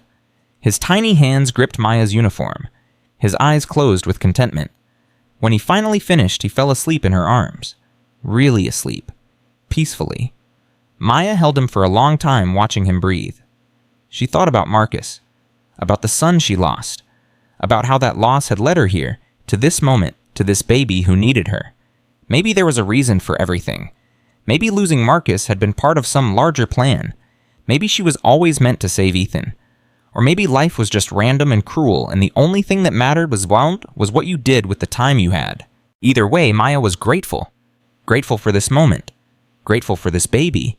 Grateful for the chance to love again. Caroline appeared in the doorway. "There's someone here to see you." Maya looked up. "Who? Rosa Thompson. She wants to say goodbye before she goes back to Atlanta." Maya carried Ethan out to the lobby. Rosa was sitting in her wheelchair, looking tired but peaceful. "You did it," Rosa said. "You stood up to Victoria Sterling and won." "We did it," Maya corrected. "All of us. I couldn't have done this alone." Rosa reached out and touched Ethan's tiny hand. "He's beautiful. He's going to grow up to be a good man." "How do you know?" "Because he's been loved. By his mother, by you, by all the women who fought for him. A baby that's been loved like that, he carries it with him forever." Maya knelt beside Rosa's wheelchair. "Thank you for coming here, for telling the truth after all these years." Rosa smiled. "Thank you for giving me the courage to finally speak. I've been silent for 50 years. It feels good to finally have a voice." Dorothy came to wheel her mother away. At the courthouse doors, Rosa turned back one last time. "Maya, don't ever let anyone tell you that what you did was wrong. Feeding a hungry baby is never wrong. Loving a child that needs you is never wrong. Remember that." Maya nodded. "I will." Rosa and Dorothy disappeared through the doors. Maya looked down at Ethan, still sleeping peacefully in her arms. "You hear that, little one? You're loved, and that's never wrong." David approached her. His eyes were still red from crying. "Maya, I owe you everything. My son's life, my family's future, all of it. You don't owe me anything. I did what any mother would do."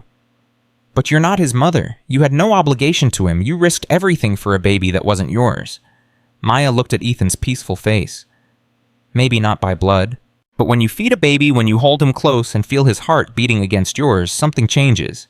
He became mine too, in a way that's hard to explain." David nodded slowly. "I think I understand." "What's going to happen to your mother?" David's face hardened. "She'll face charges for filing false reports. Her reputation is destroyed. Sterling Pharmaceuticals board is calling for her resignation.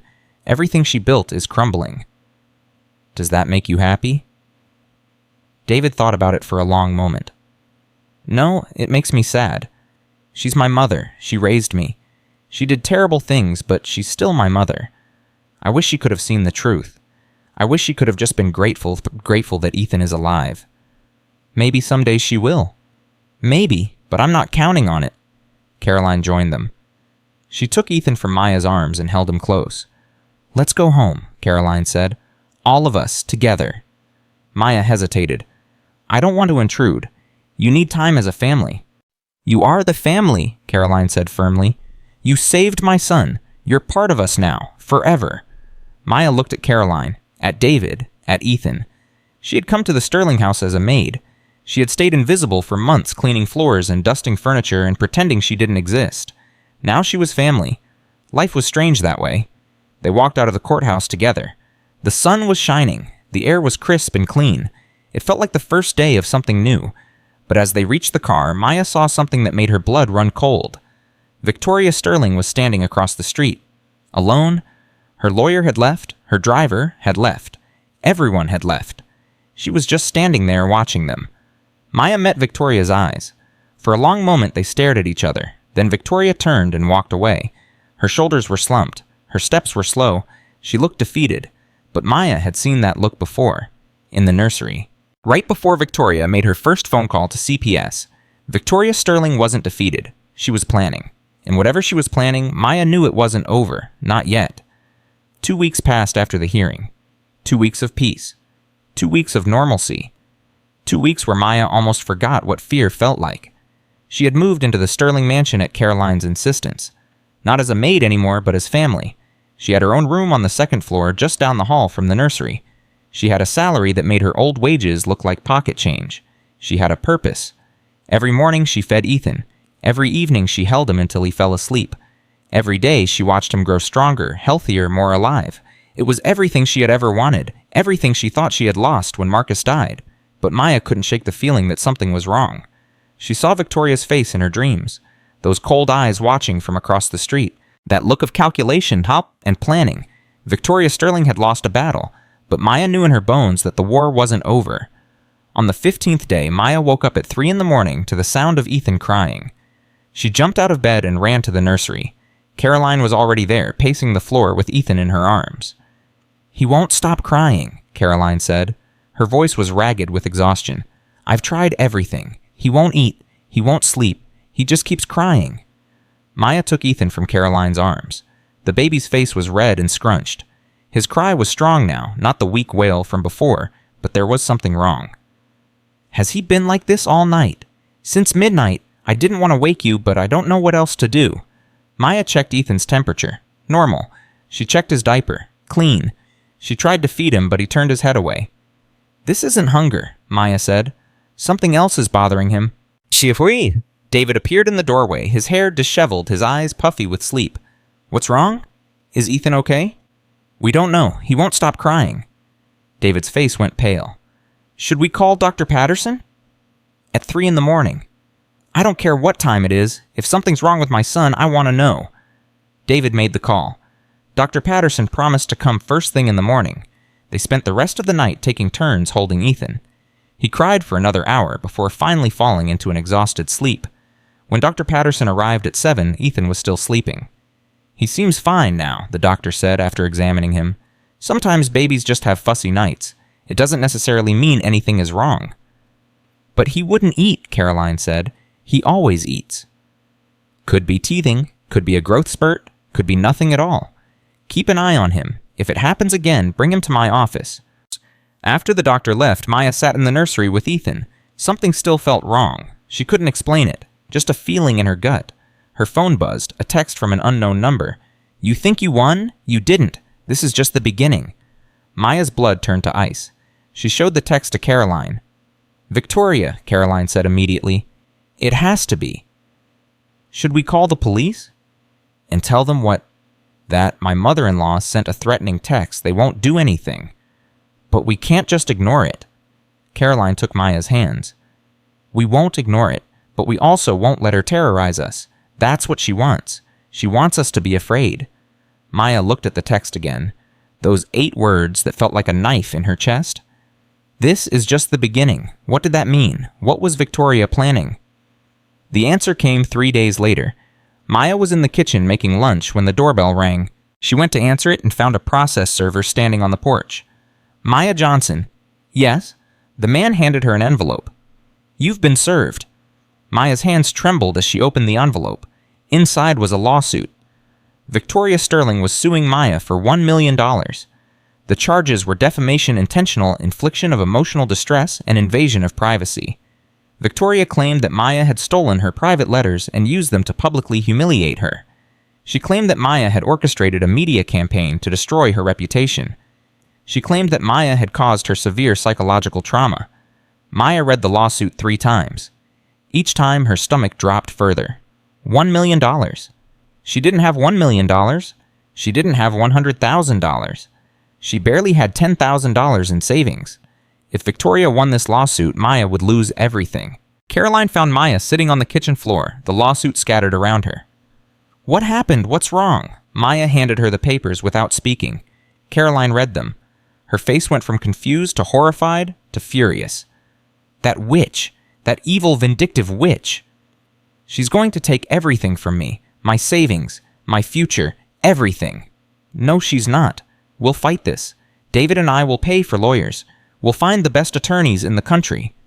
You've already done so much. I can't ask you to pay for this too.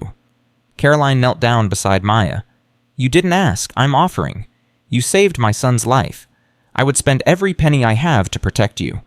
Maya started crying. She couldn't help it. The stress, the fear, the constant fighting. It was all too much. I just wanted to help a baby, Maya sobbed. That's all I wanted to do. Why can't she just leave me alone? Caroline held her while she cried. They sat on the kitchen floor for a long time, 2 women bound together by love and loss and a baby who needed them both. That night, David called a family meeting. I've hired the best civil litigation firm in Connecticut, David said. They've reviewed the lawsuit. They say Victoria doesn't have a case. Then why did she file it? Maya asked. To harass you, to drain your resources, to make your life miserable. Even if she loses the lawsuit, could take years. The legal fees could be hundreds of thousands of dollars. So she wins either way. David shook his head. Not necessarily. My lawyers have a plan. They want to countersue Victoria for malicious prosecution and abuse of process. If we can prove that she filed this lawsuit in bad faith, she'll have to pay our legal fees, and she'll face sanctions from the court. Can we prove that? We have the judge's ruling from the custody hearing. He specifically said Victoria filed false reports and acted in bad faith. That's powerful evidence. Maya felt a tiny spark of hope. So there's a chance? There's more than a chance. My lawyers think we can win.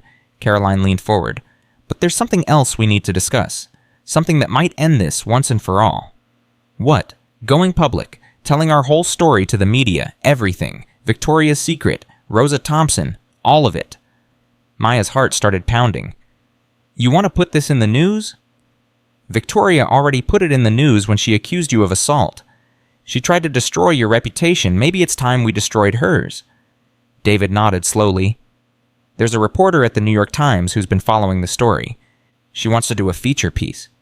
The secret history of wet nurses in America. She thinks it could be a national conversation. Maya thought about what that would mean. Her face in newspapers, her story on television, her most intimate moments shared with the world.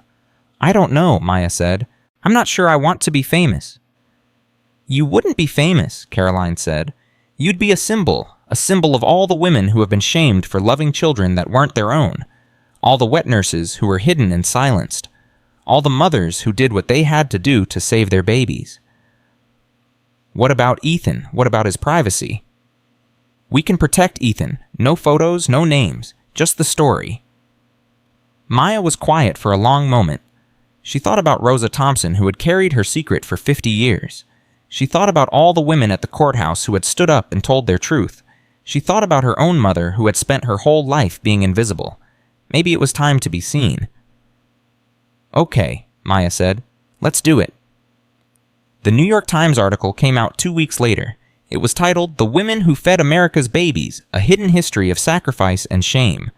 Maya was on the front page. Not her face, but her silhouette holding a baby against her chest. The article told everything. Victoria's hypocrisy. Rosa Thompson's 50-year silence. The lawsuit that was meant to destroy Maya. The 17 women who had stood up in court. Within 24 hours, the article had gone viral. Maya's phone wouldn't stop buzzing. Calls from reporters, messages from strangers, thousands of comments on social media, mostly supportive, some hateful, all overwhelming. Caroline had to disconnect the mansion's doorbell because journalists kept showing up unannounced. But the real impact wasn't on Maya, it was on Victoria. The morning after the article came out, Sterling Pharmaceuticals held an emergency board meeting. By noon, Victoria had been removed as chairman. By evening, she had resigned from the board entirely. 50 years of building an empire. Gone in 24 hours. Maya should have felt satisfied. She should have felt vindicated. Instead, she felt empty. "Why don't I feel happy?" Maya asked Caroline that night. "She tried to destroy me. She almost took Ethan away. Why don't I feel good about what happened to her?" Caroline thought about it. "Because you're not a vengeful person. You never wanted to destroy Victoria. You just wanted her to leave you alone." "But she wouldn't. She kept coming after me." "And now she's lost everything. Her company, her reputation, her son. She's alone." Maya looked toward the window. Somewhere out there, Victoria Sterling was facing the consequences of her actions. "Do you think she'll stop now?" Caroline shook her head. "I don't know. I've known Victoria for 10 years, and I still don't understand her. She's lost everything, but that might just make her more dangerous." Maya shivered. She hoped Caroline was wrong. But deep down, she knew she wasn't. "Now I need to pause here and tell you something.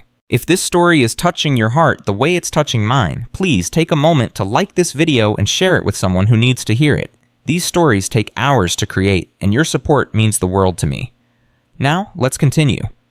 The next morning, Maya received a phone call that changed everything. It was from James Morrison, her lawyer.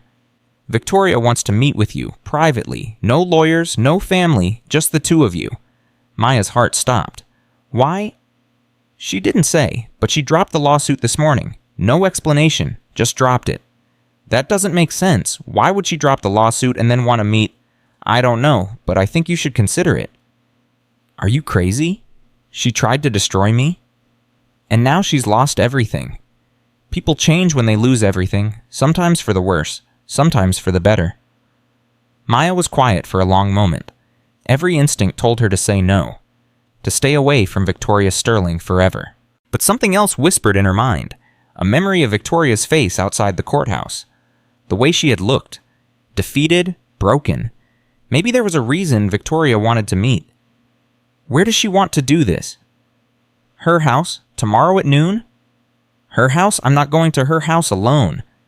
You don't have to. I'm just telling you what she asked. Maya thought about it. She thought about everything Victoria had done. The threats, the CPS reports, the lawsuit, all of it. And then she thought about something Rosa Thompson had said at the courthouse. Exposure is truth. We're not doing this to hurt Victoria. We're doing this to protect that baby. Maybe it was time to face Victoria, not with anger, not with revenge, but with truth. Tell her I'll come, but I'm choosing the location, a public place, and I'm bringing someone with me. Who? Rosa Thompson. The meeting took place at a coffee shop in downtown Greenwich. Neutral territory, public enough to be safe, private enough for honest conversation. Maya arrived first with Rosa. The elderly woman had flown back from Atlanta when Maya called. "Are you sure about this?" Rosa asked. "I haven't seen Victoria Sterling in 50 years. I'm not sure I want to see her now." "You don't have to say anything. Just be here. I need you for strength." Rosa squeezed Maya's hand. "Then I'm here." Victoria arrived at exactly noon. She looked different. Smaller somehow. Her designer clothes were replaced by a simple black dress. Her perfect hair was pulled back in a plain ponytail. Her face, usually covered in makeup, was bare. She looked human. For the first time, she looked completely human. Victoria saw Rosa and froze. "You brought her?"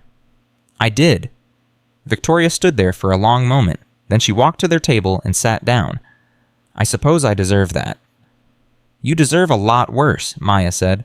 "But we're not here for revenge. You wanted to talk, so talk." Victoria was quiet. Her hands were clasped in front of her. Her eyes were fixed on the table. "I've had a lot of time to think these past few days," Victoria said finally, "sitting alone in my empty house, watching everything I built crumble around me." "Is that supposed to make me feel sorry for you?"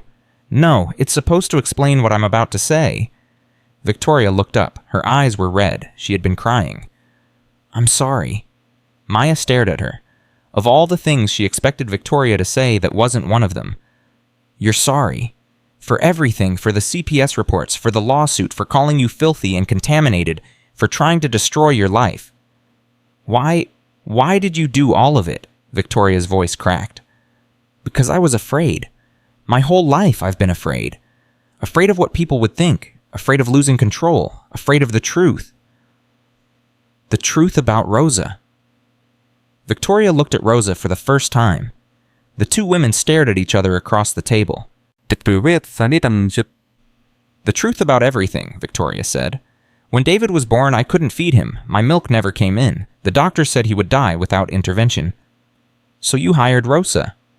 I hired Rosa, and she saved my son's life, just like you saved my grandson's life.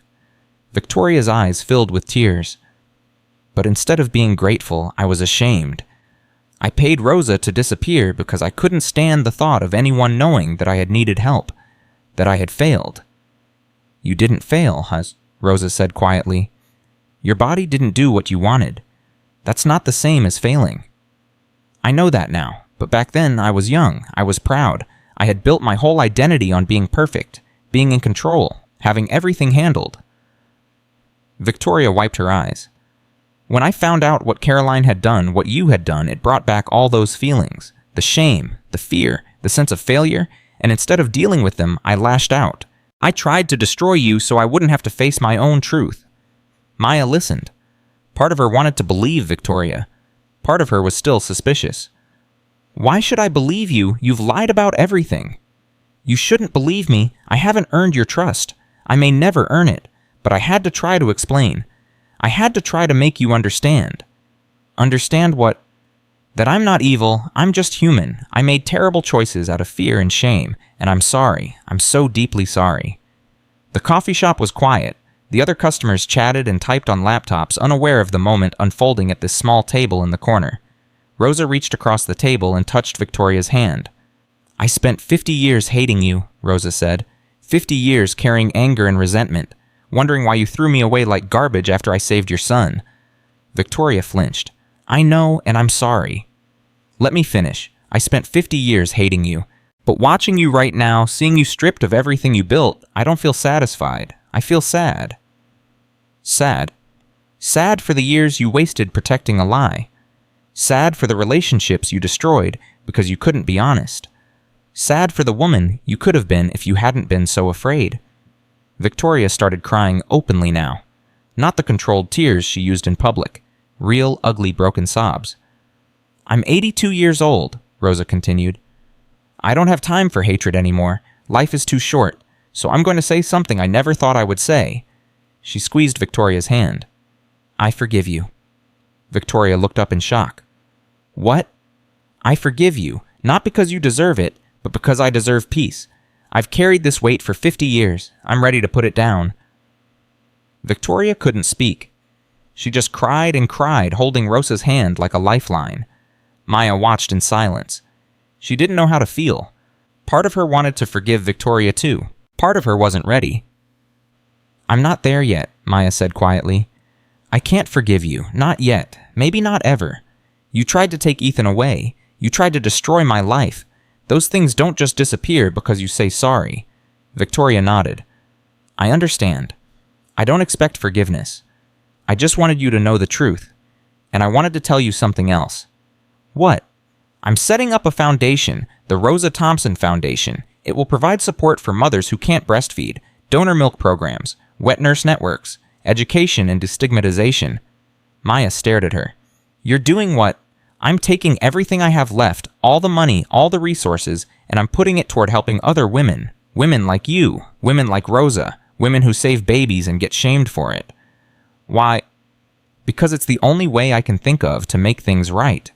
I can't undo what I did, but maybe I can prevent it from happening to someone else. Maya didn't know what to say. This wasn't the Victoria Sterling she knew. This was someone else, someone broken and remade. I want you to run it, Victoria said. Me?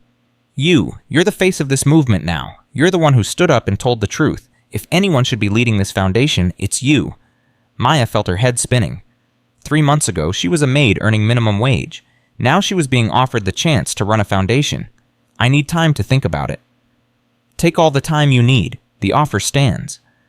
Victoria stood up from the table. She looked at Rosa one more time. "Thank you for forgiving me. I don't deserve it, but thank you." Rosa nodded. "Go in peace, Victoria, and try to find some peace yourself." Victoria walked out of the coffee shop. Maya watched her go, still trying to process everything that had just happened. "Do you believe her?" Maya asked Rosa. "I believe she's sorry. Whether that's enough, I don't know." "Should I accept her offer? The foundation?" Rosa smiled. "That's not for me to decide, but I'll say this. You have a chance to turn all this pain into something beautiful. Not many people get that chance." Maya thought about it. She thought about Marcus, the son she couldn't save. She thought about Ethan, the son she did save. She thought about all the mothers out there struggling alone, ashamed to ask for help. Maybe this was her purpose. Maybe everything that had happened, all the pain, all the fighting, all the heartbreak had been leading to this moment. "I need to talk to Caroline and David first," Maya said. "And I need to see Ethan." "Then go see your family." Maya hugged Rosa tightly. "Thank you for coming. Thank you for everything." "Thank you for giving an old woman her voice back." Maya drove back to the Sterling mansion with her mind racing. When she walked through the front door, Caroline was waiting in the foyer. "How did it go?" "She apologized. She dropped the lawsuit. She offered me a job." Caroline's eyes went wide. "A job?" "She's starting a foundation to help mothers who can't breastfeed. She wants me to run it." Caroline was silent for a long moment. Then she started laughing. "What's so funny?" "Life. Life is funny. 3 months ago you were cleaning our toilets. Now Victoria Sterling wants you to run her foundation." Maya couldn't help but smile. "It does sound crazy when you say it out loud." "What are you going to do?" "I don't know yet. Can I see Ethan?" "He's in the nursery. David is with him." Maya walked upstairs. David was sitting in the rocking chair holding Ethan. The baby was awake playing with David's finger. "Hey," David said. "How was the meeting?" "Complicated. I'll tell you about it later. Can I hold him?" David handed Ethan to Maya. The baby looked up at her and smiled.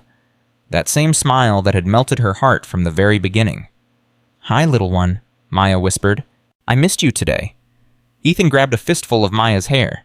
She laughed and gently untangled his fingers. "You know," David said, "Ethan's going to need to start transitioning to solid food soon. He's getting older. He won't need breast milk forever." Maya felt a pang in her chest. She had known this day was coming, the day when Ethan wouldn't need her anymore. "I know. Have you thought about what you'll do when he doesn't need you to feed him?" Maya looked at Ethan, at his bright eyes and pink cheeks, at the life she had given him.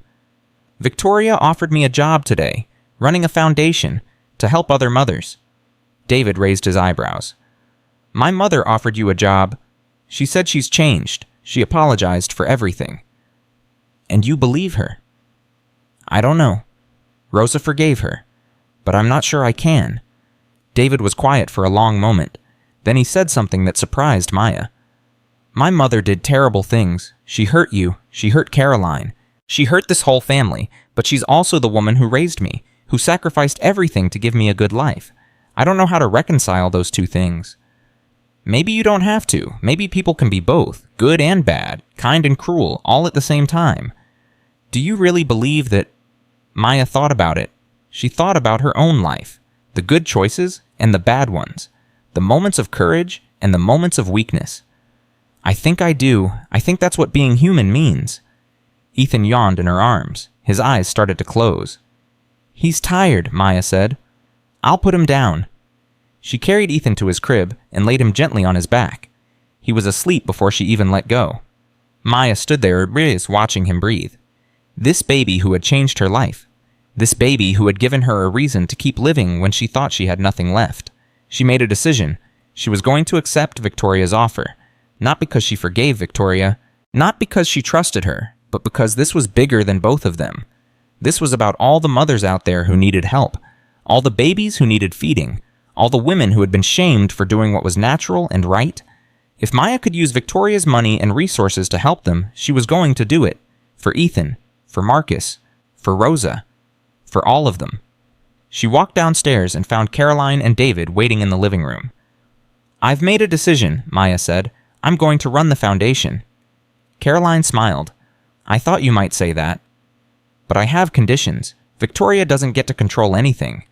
She provides the money, but I make the decisions. And the first thing I'm going to do is find Rosa Thompson and make sure she never has to worry about money again." David nodded. "That seems fair. There's one more thing." "What?" Maya took a deep breath. "I want to adopt. Not Ethan. He has parents. But there are other babies out there who need homes. Babies like Marcus. Babies who don't have anyone."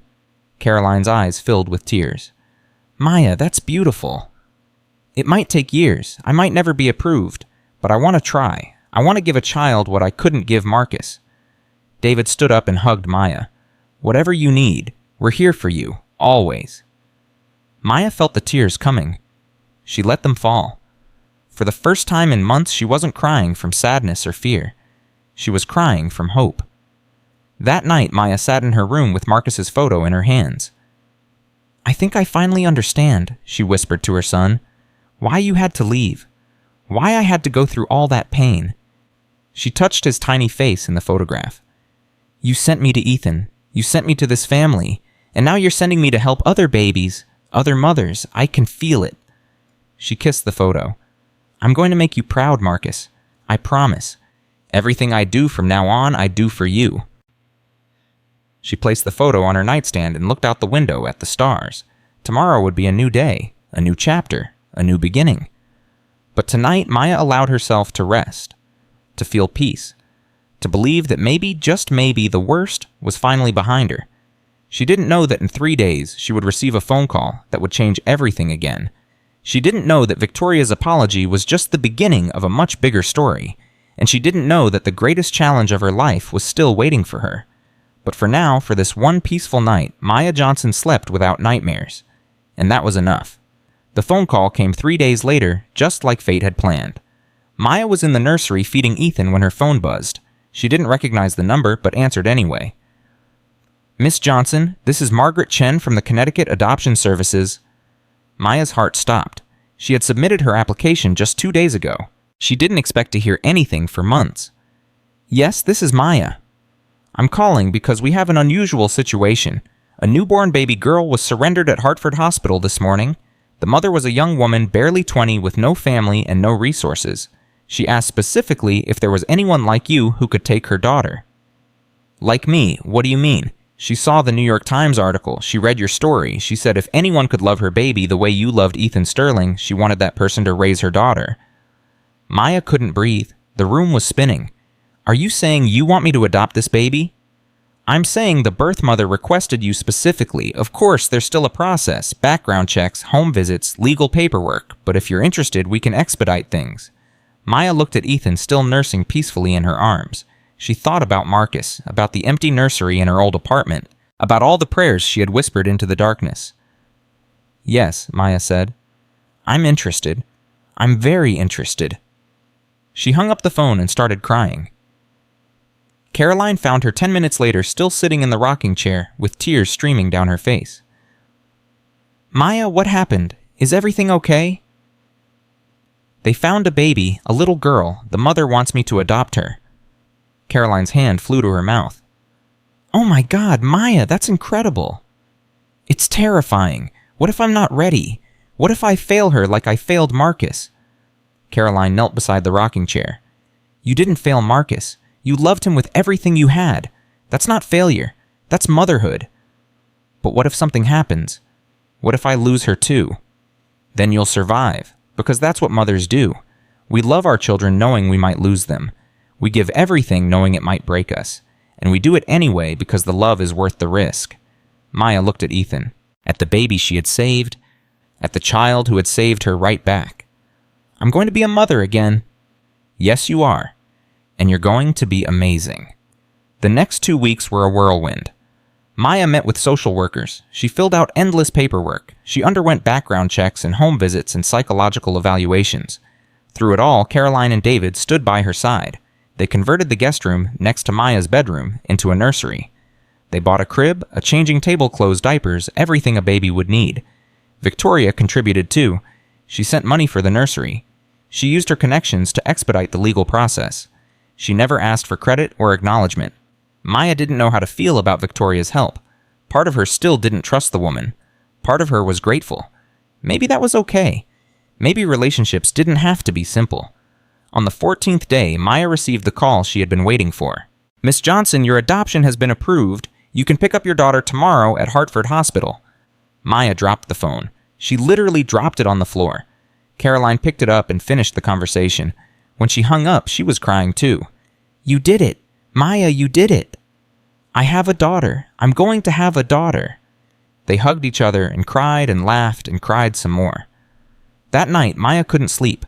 She lay in bed, staring at the ceiling, thinking about the baby girl waiting for her in Hartford. She had already chosen a name. Hope. Because that's what this baby represented. Hope for the future. Hope for healing. Hope that life could still be beautiful after so much pain. At 3 a.m, there was a knock on her door. "Come in?" It was David. He looked tired, but alert. "Couldn't sleep either." Maya shook her head. "Too many thoughts." David sat down in the chair by her window. "I want to tell you something. Something I've never told anyone." "What is it?" "When Ethan was dying, when the doctors said there was nothing they could do, I gave up. I actually gave up on my own son." Maya looked at him in surprise. "What do you mean?" "I stopped coming home. I started working later and later. I told myself it was because I needed to think, needed to process. But the truth is, I was running away. I couldn't watch my son die, so I chose not to watch at all." David's voice cracked. "If you hadn't saved him, Ethan would have died. And it would have been my fault. Not because I couldn't feed him, but because I wasn't there. Because I abandoned my family when they needed me most. David, you can't blame yourself. You were scared. Everyone gets scared." "But not everyone runs. Caroline didn't run. You didn't run. You showed up every day and fought for a baby that wasn't even yours. While I, his father, was hiding in my office pretending everything was fine." Maya didn't know what to say. She had never heard David talk like this. "I'm telling you this because I want you to know something," David continued. "You're already a better parent than I ever was. You showed up when it mattered. You fought when everyone told you to quit. You loved a dying baby back to life." "I just did what any mother would do." "No, you did what the best mothers do, and tomorrow when you hold your daughter for the first time, I want you to remember that. You earned this. You deserve this, and Hope is lucky to have you." Maya felt tears rolling down her cheeks. "Thank you, David. That means more than you know." David stood up and walked to the door. Before he left, he turned back. "One more thing. Caroline and I talked. We want to ask you something tomorrow after you bring Hope home. Something important?" "What is it?" "You'll see. Get some sleep, Maya. Tomorrow's going to be the best day of your life." He closed the door behind him. Maya lay there in the darkness, wondering what David and Caroline wanted to ask her.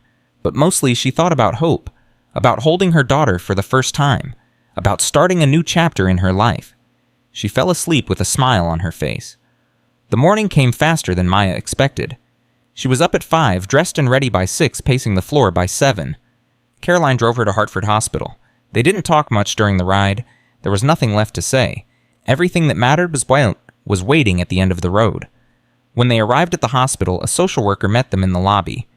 "Miss Johnson, I'm Sarah. I'll be taking you to meet your daughter." Maya's legs were shaking so badly she could barely walk. Caroline held her arm and guided her forward. They took an elevator to the maternity ward. They walked down a long hallway that seemed to stretch forever, and then they stopped in front of a door. "She's in here," Sarah said. "Are you ready?" Maya nodded. She couldn't speak. The door opened. Inside was a small room with a single crib. And in that crib, wrapped in a pink blanket, was the tiniest baby Maya had ever seen. Maya walked to the crib on trembling legs. She looked down at the baby girl. Dark skin. Dark hair. Perfect little fingers curled into fists. She looked like Marcus. Maya started sobbing. She couldn't help it. The grief and the joy and the love all crashed together into something too big to contain. "Can I hold her?" "Of course, she's yours." Maya reached into the crib and lifted her daughter for the first time. The baby was warm and soft and smelled like powder and milk. Hope opened her eyes. They were dark brown, almost black.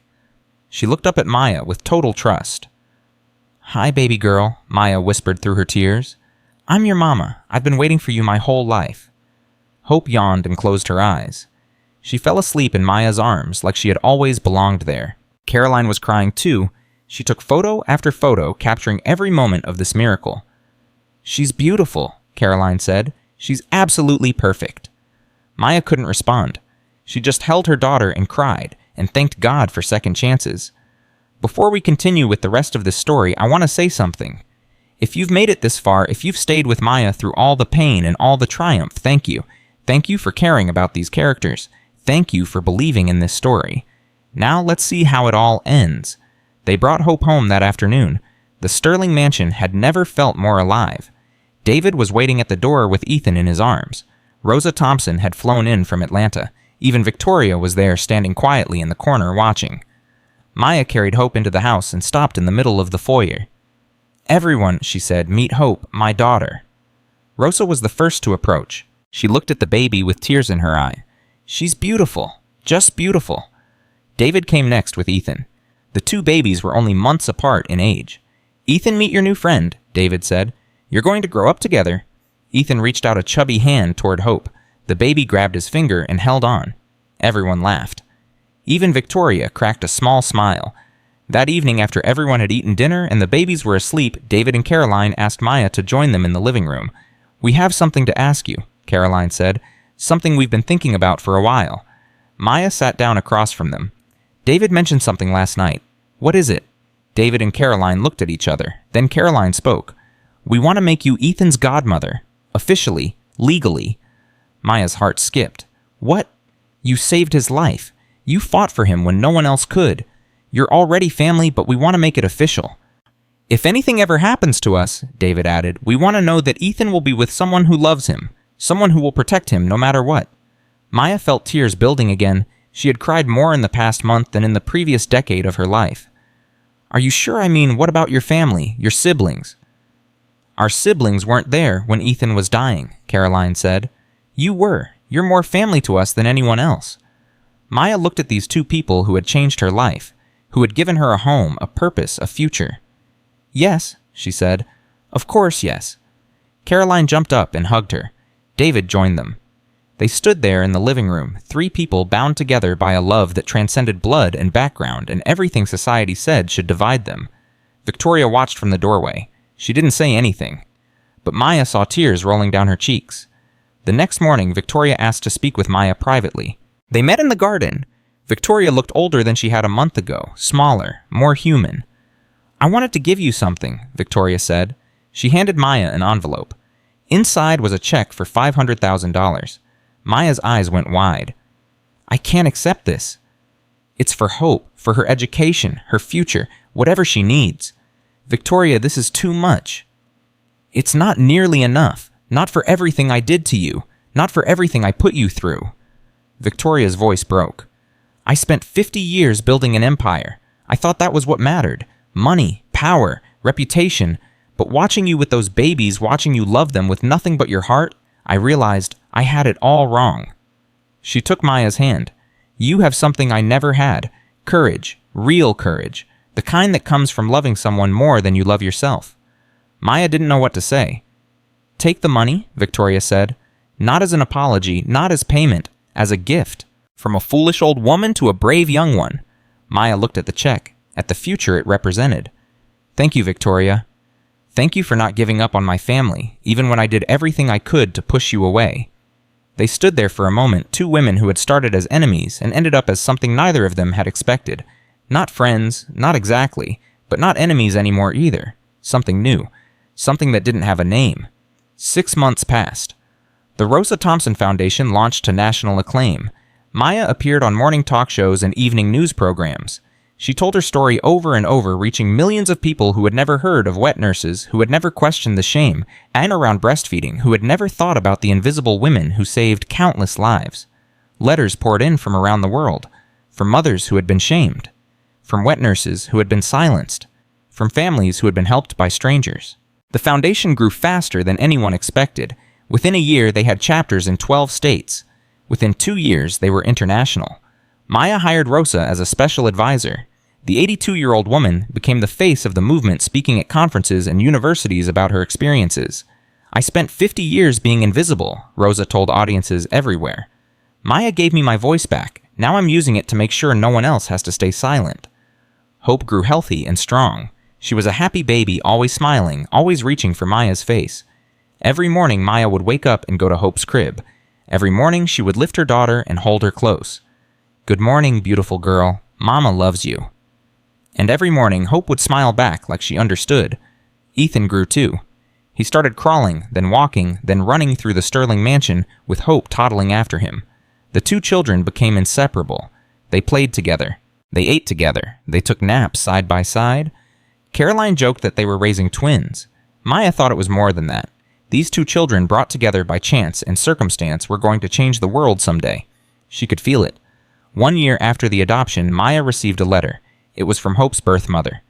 "Dear Maya," the letter read, "I've been following your story in the news. I've watched you become a voice for mothers everywhere.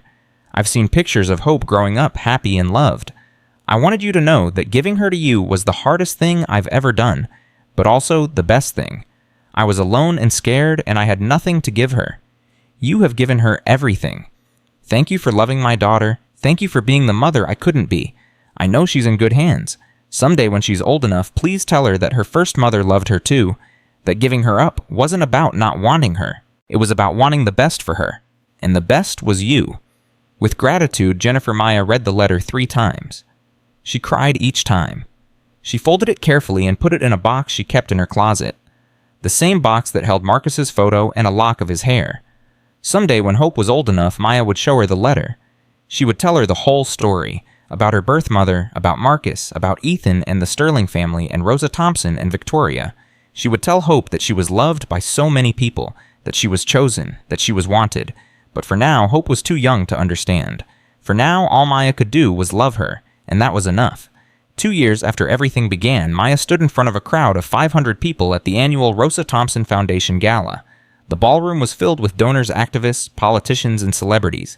Everyone who mattered in the world of maternal health was there. Rosa Thompson sat in the front row in her wheelchair. She was 84 now, frail but fierce. Caroline and David were there with Ethan now, a rambunctious toddler who couldn't sit still for more than 2 minutes. Victoria was there too, sitting quietly in the back. She had donated $3 million to the foundation over the past 2 years. She never asked for recognition. She never sought publicity. She just gave. Maya looked out at the crowd and took a deep breath. 3 years ago, I was a maid earning minimum wage. I had just lost my son to SIDS. I was broken, hopeless. I didn't see any reason to keep living. The room was silent. Then I met a baby named Ethan. He was dying. No one could save him. But I could, because my body was still producing milk for a baby who was gone. Maya's voice cracked. She steadied herself. What I did next changed my life. It got me fired, arrested, sued. It turned me into a target for one of the most powerful women in Connecticut. She looked at Victoria in the back of the room, but it also gave me everything. A family, a purpose, a daughter, a voice. She paused. I'm telling you this because I want you to know something. Every single person in this room has the power to change a life.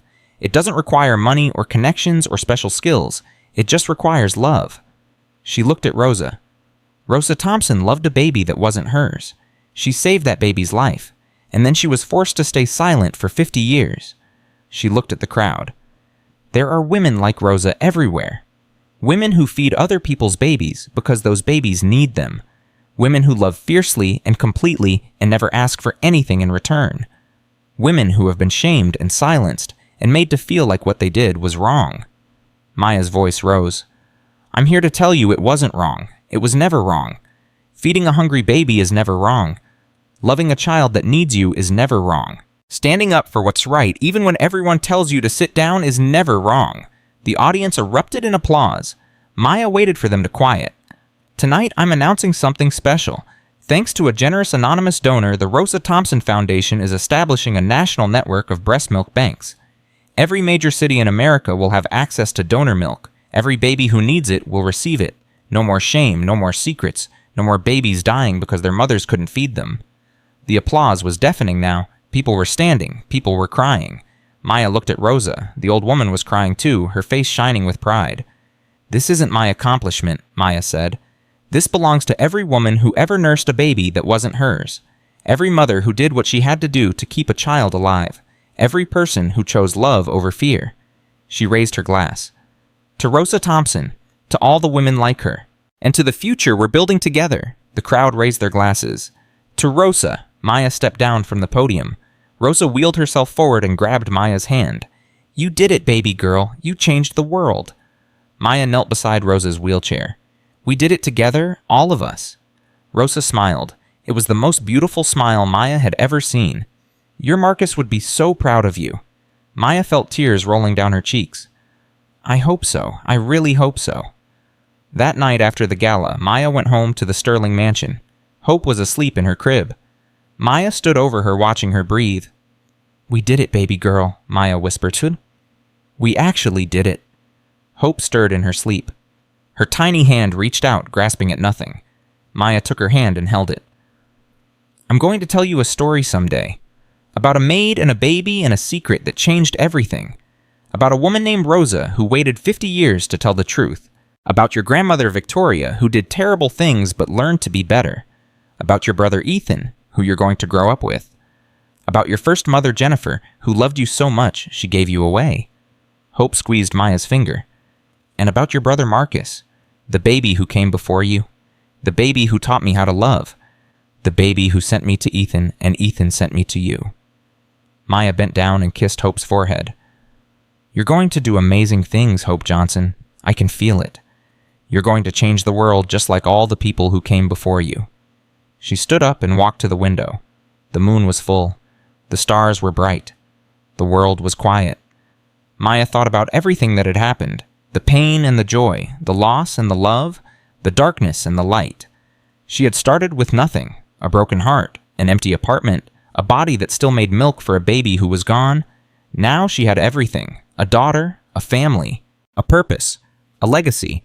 It hadn't been easy. There were days when she wanted to give up, days when the fight seemed too hard. Days when she wondered if it was all worth it. But standing here now, looking at Hope sleeping peacefully, Maya knew the answer. It was worth it. Every single moment of pain, every single tear, every single battle. Because love was always worth it. Always.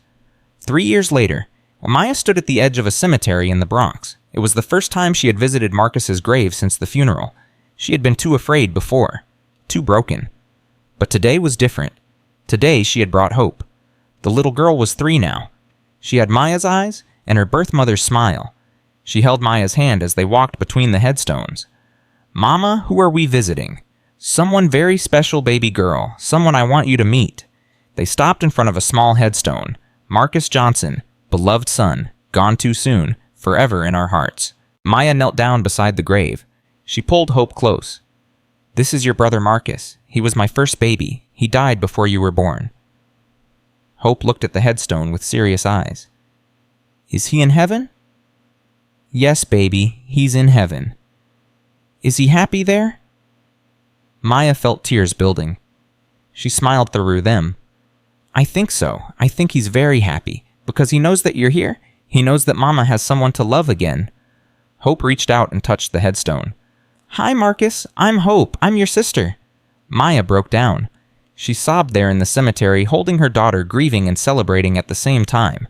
For the first time since Marcus died, she didn't feel guilty about being happy. She didn't feel like she was betraying him by loving Hope. She felt at peace. I love you, Marcus, Maya whispered. I will always love you. Thank you for sending me to Ethan. Thank you for sending me Hope. Thank you for teaching me that love never dies. She stood up and took Hope's hand. Come on, baby girl, let's go home. They walked out of the cemetery together, mother and daughter, past and future, grief and hope. Behind them, a breeze rustled through the trees. It sounded almost like a whisper, almost like goodbye. 10 years later, Maya Johnson stood at a podium and accepted the Presidential Medal of Freedom. The Rosa Thompson Foundation had become the largest maternal health organization in the world. It had saved over 2 million babies. It had supported over 500,000 mothers. It had changed laws in 37 countries. Rosa Thompson had died 2 years earlier peacefully in her sleep, surrounded by family and friends. She was buried in Atlanta next to her husband and her parents. Her grave was visited by thousands of people every year. Victoria Sterling had died the previous spring. She left her entire estate to the foundation. In her will, she wrote, I spent the first half of my life building an empire. I spent the second half trying to make amends. I hope history remembers the amends. Caroline and David had divorced amicably 3 years ago. They remained close friends and devoted co-parents. Ethan lived with both of them, splitting time between houses, happy and healthy and thriving. Hope was 13 now. She was brilliant, and fierce and kind. She had her mother's courage and her birth mother's resilience. She was going to change the world. Maya knew it. She could see it in Hope's eyes every single day. Maya looked out at the crowd gathered in the White House, at Caroline and David sitting together, at Ethan, now a teenager trying to look cool but clearly emotional, at Hope crying openly, not caring who saw. "I stand here today not as an individual but as a representative," Maya said. "A representative of every mother who has been shamed, every baby who has been hungry, every woman who has been invisible." She looked at the medal in her hands. "This honor doesn't belong to me. It belongs to Marcus, the son who taught me how to love. It belongs to Rosa Thompson, who waited 50 years to tell her truth. It belongs to every wet nurse, every milk donor, every mother who did what she had to do to keep a child alive." She looked at Hope. "And it belongs to my daughter, Hope. My proof that second chances are real. My evidence that the universe knows what it's doing even when we can't see the plan." She raised the medal high. "This is for all of us, for every mother who has ever loved a child, for every child who has ever needed that love, for everyone who has ever stood up and said that compassion is not a crime, that love is not a weakness, that feeding a hungry baby will never ever be wrong." The crowd rose to their feet. The applause was thunderous. Maya stepped down from the podium. Hope ran to her and threw her arms around her. "I'm so proud of you, Mama. I'm so proud of you, baby girl. Everything I am, everything I've done, it's all because of you." They held each other while the cameras flashed, and the crowd cheered, and the world watched. This is the end of Maya Johnson's story. But it's not really an ending, it's a beginning. Because somewhere right now, a baby is hungry, a mother is struggling, a woman with milk in her breasts is wondering if she should help a child that isn't hers.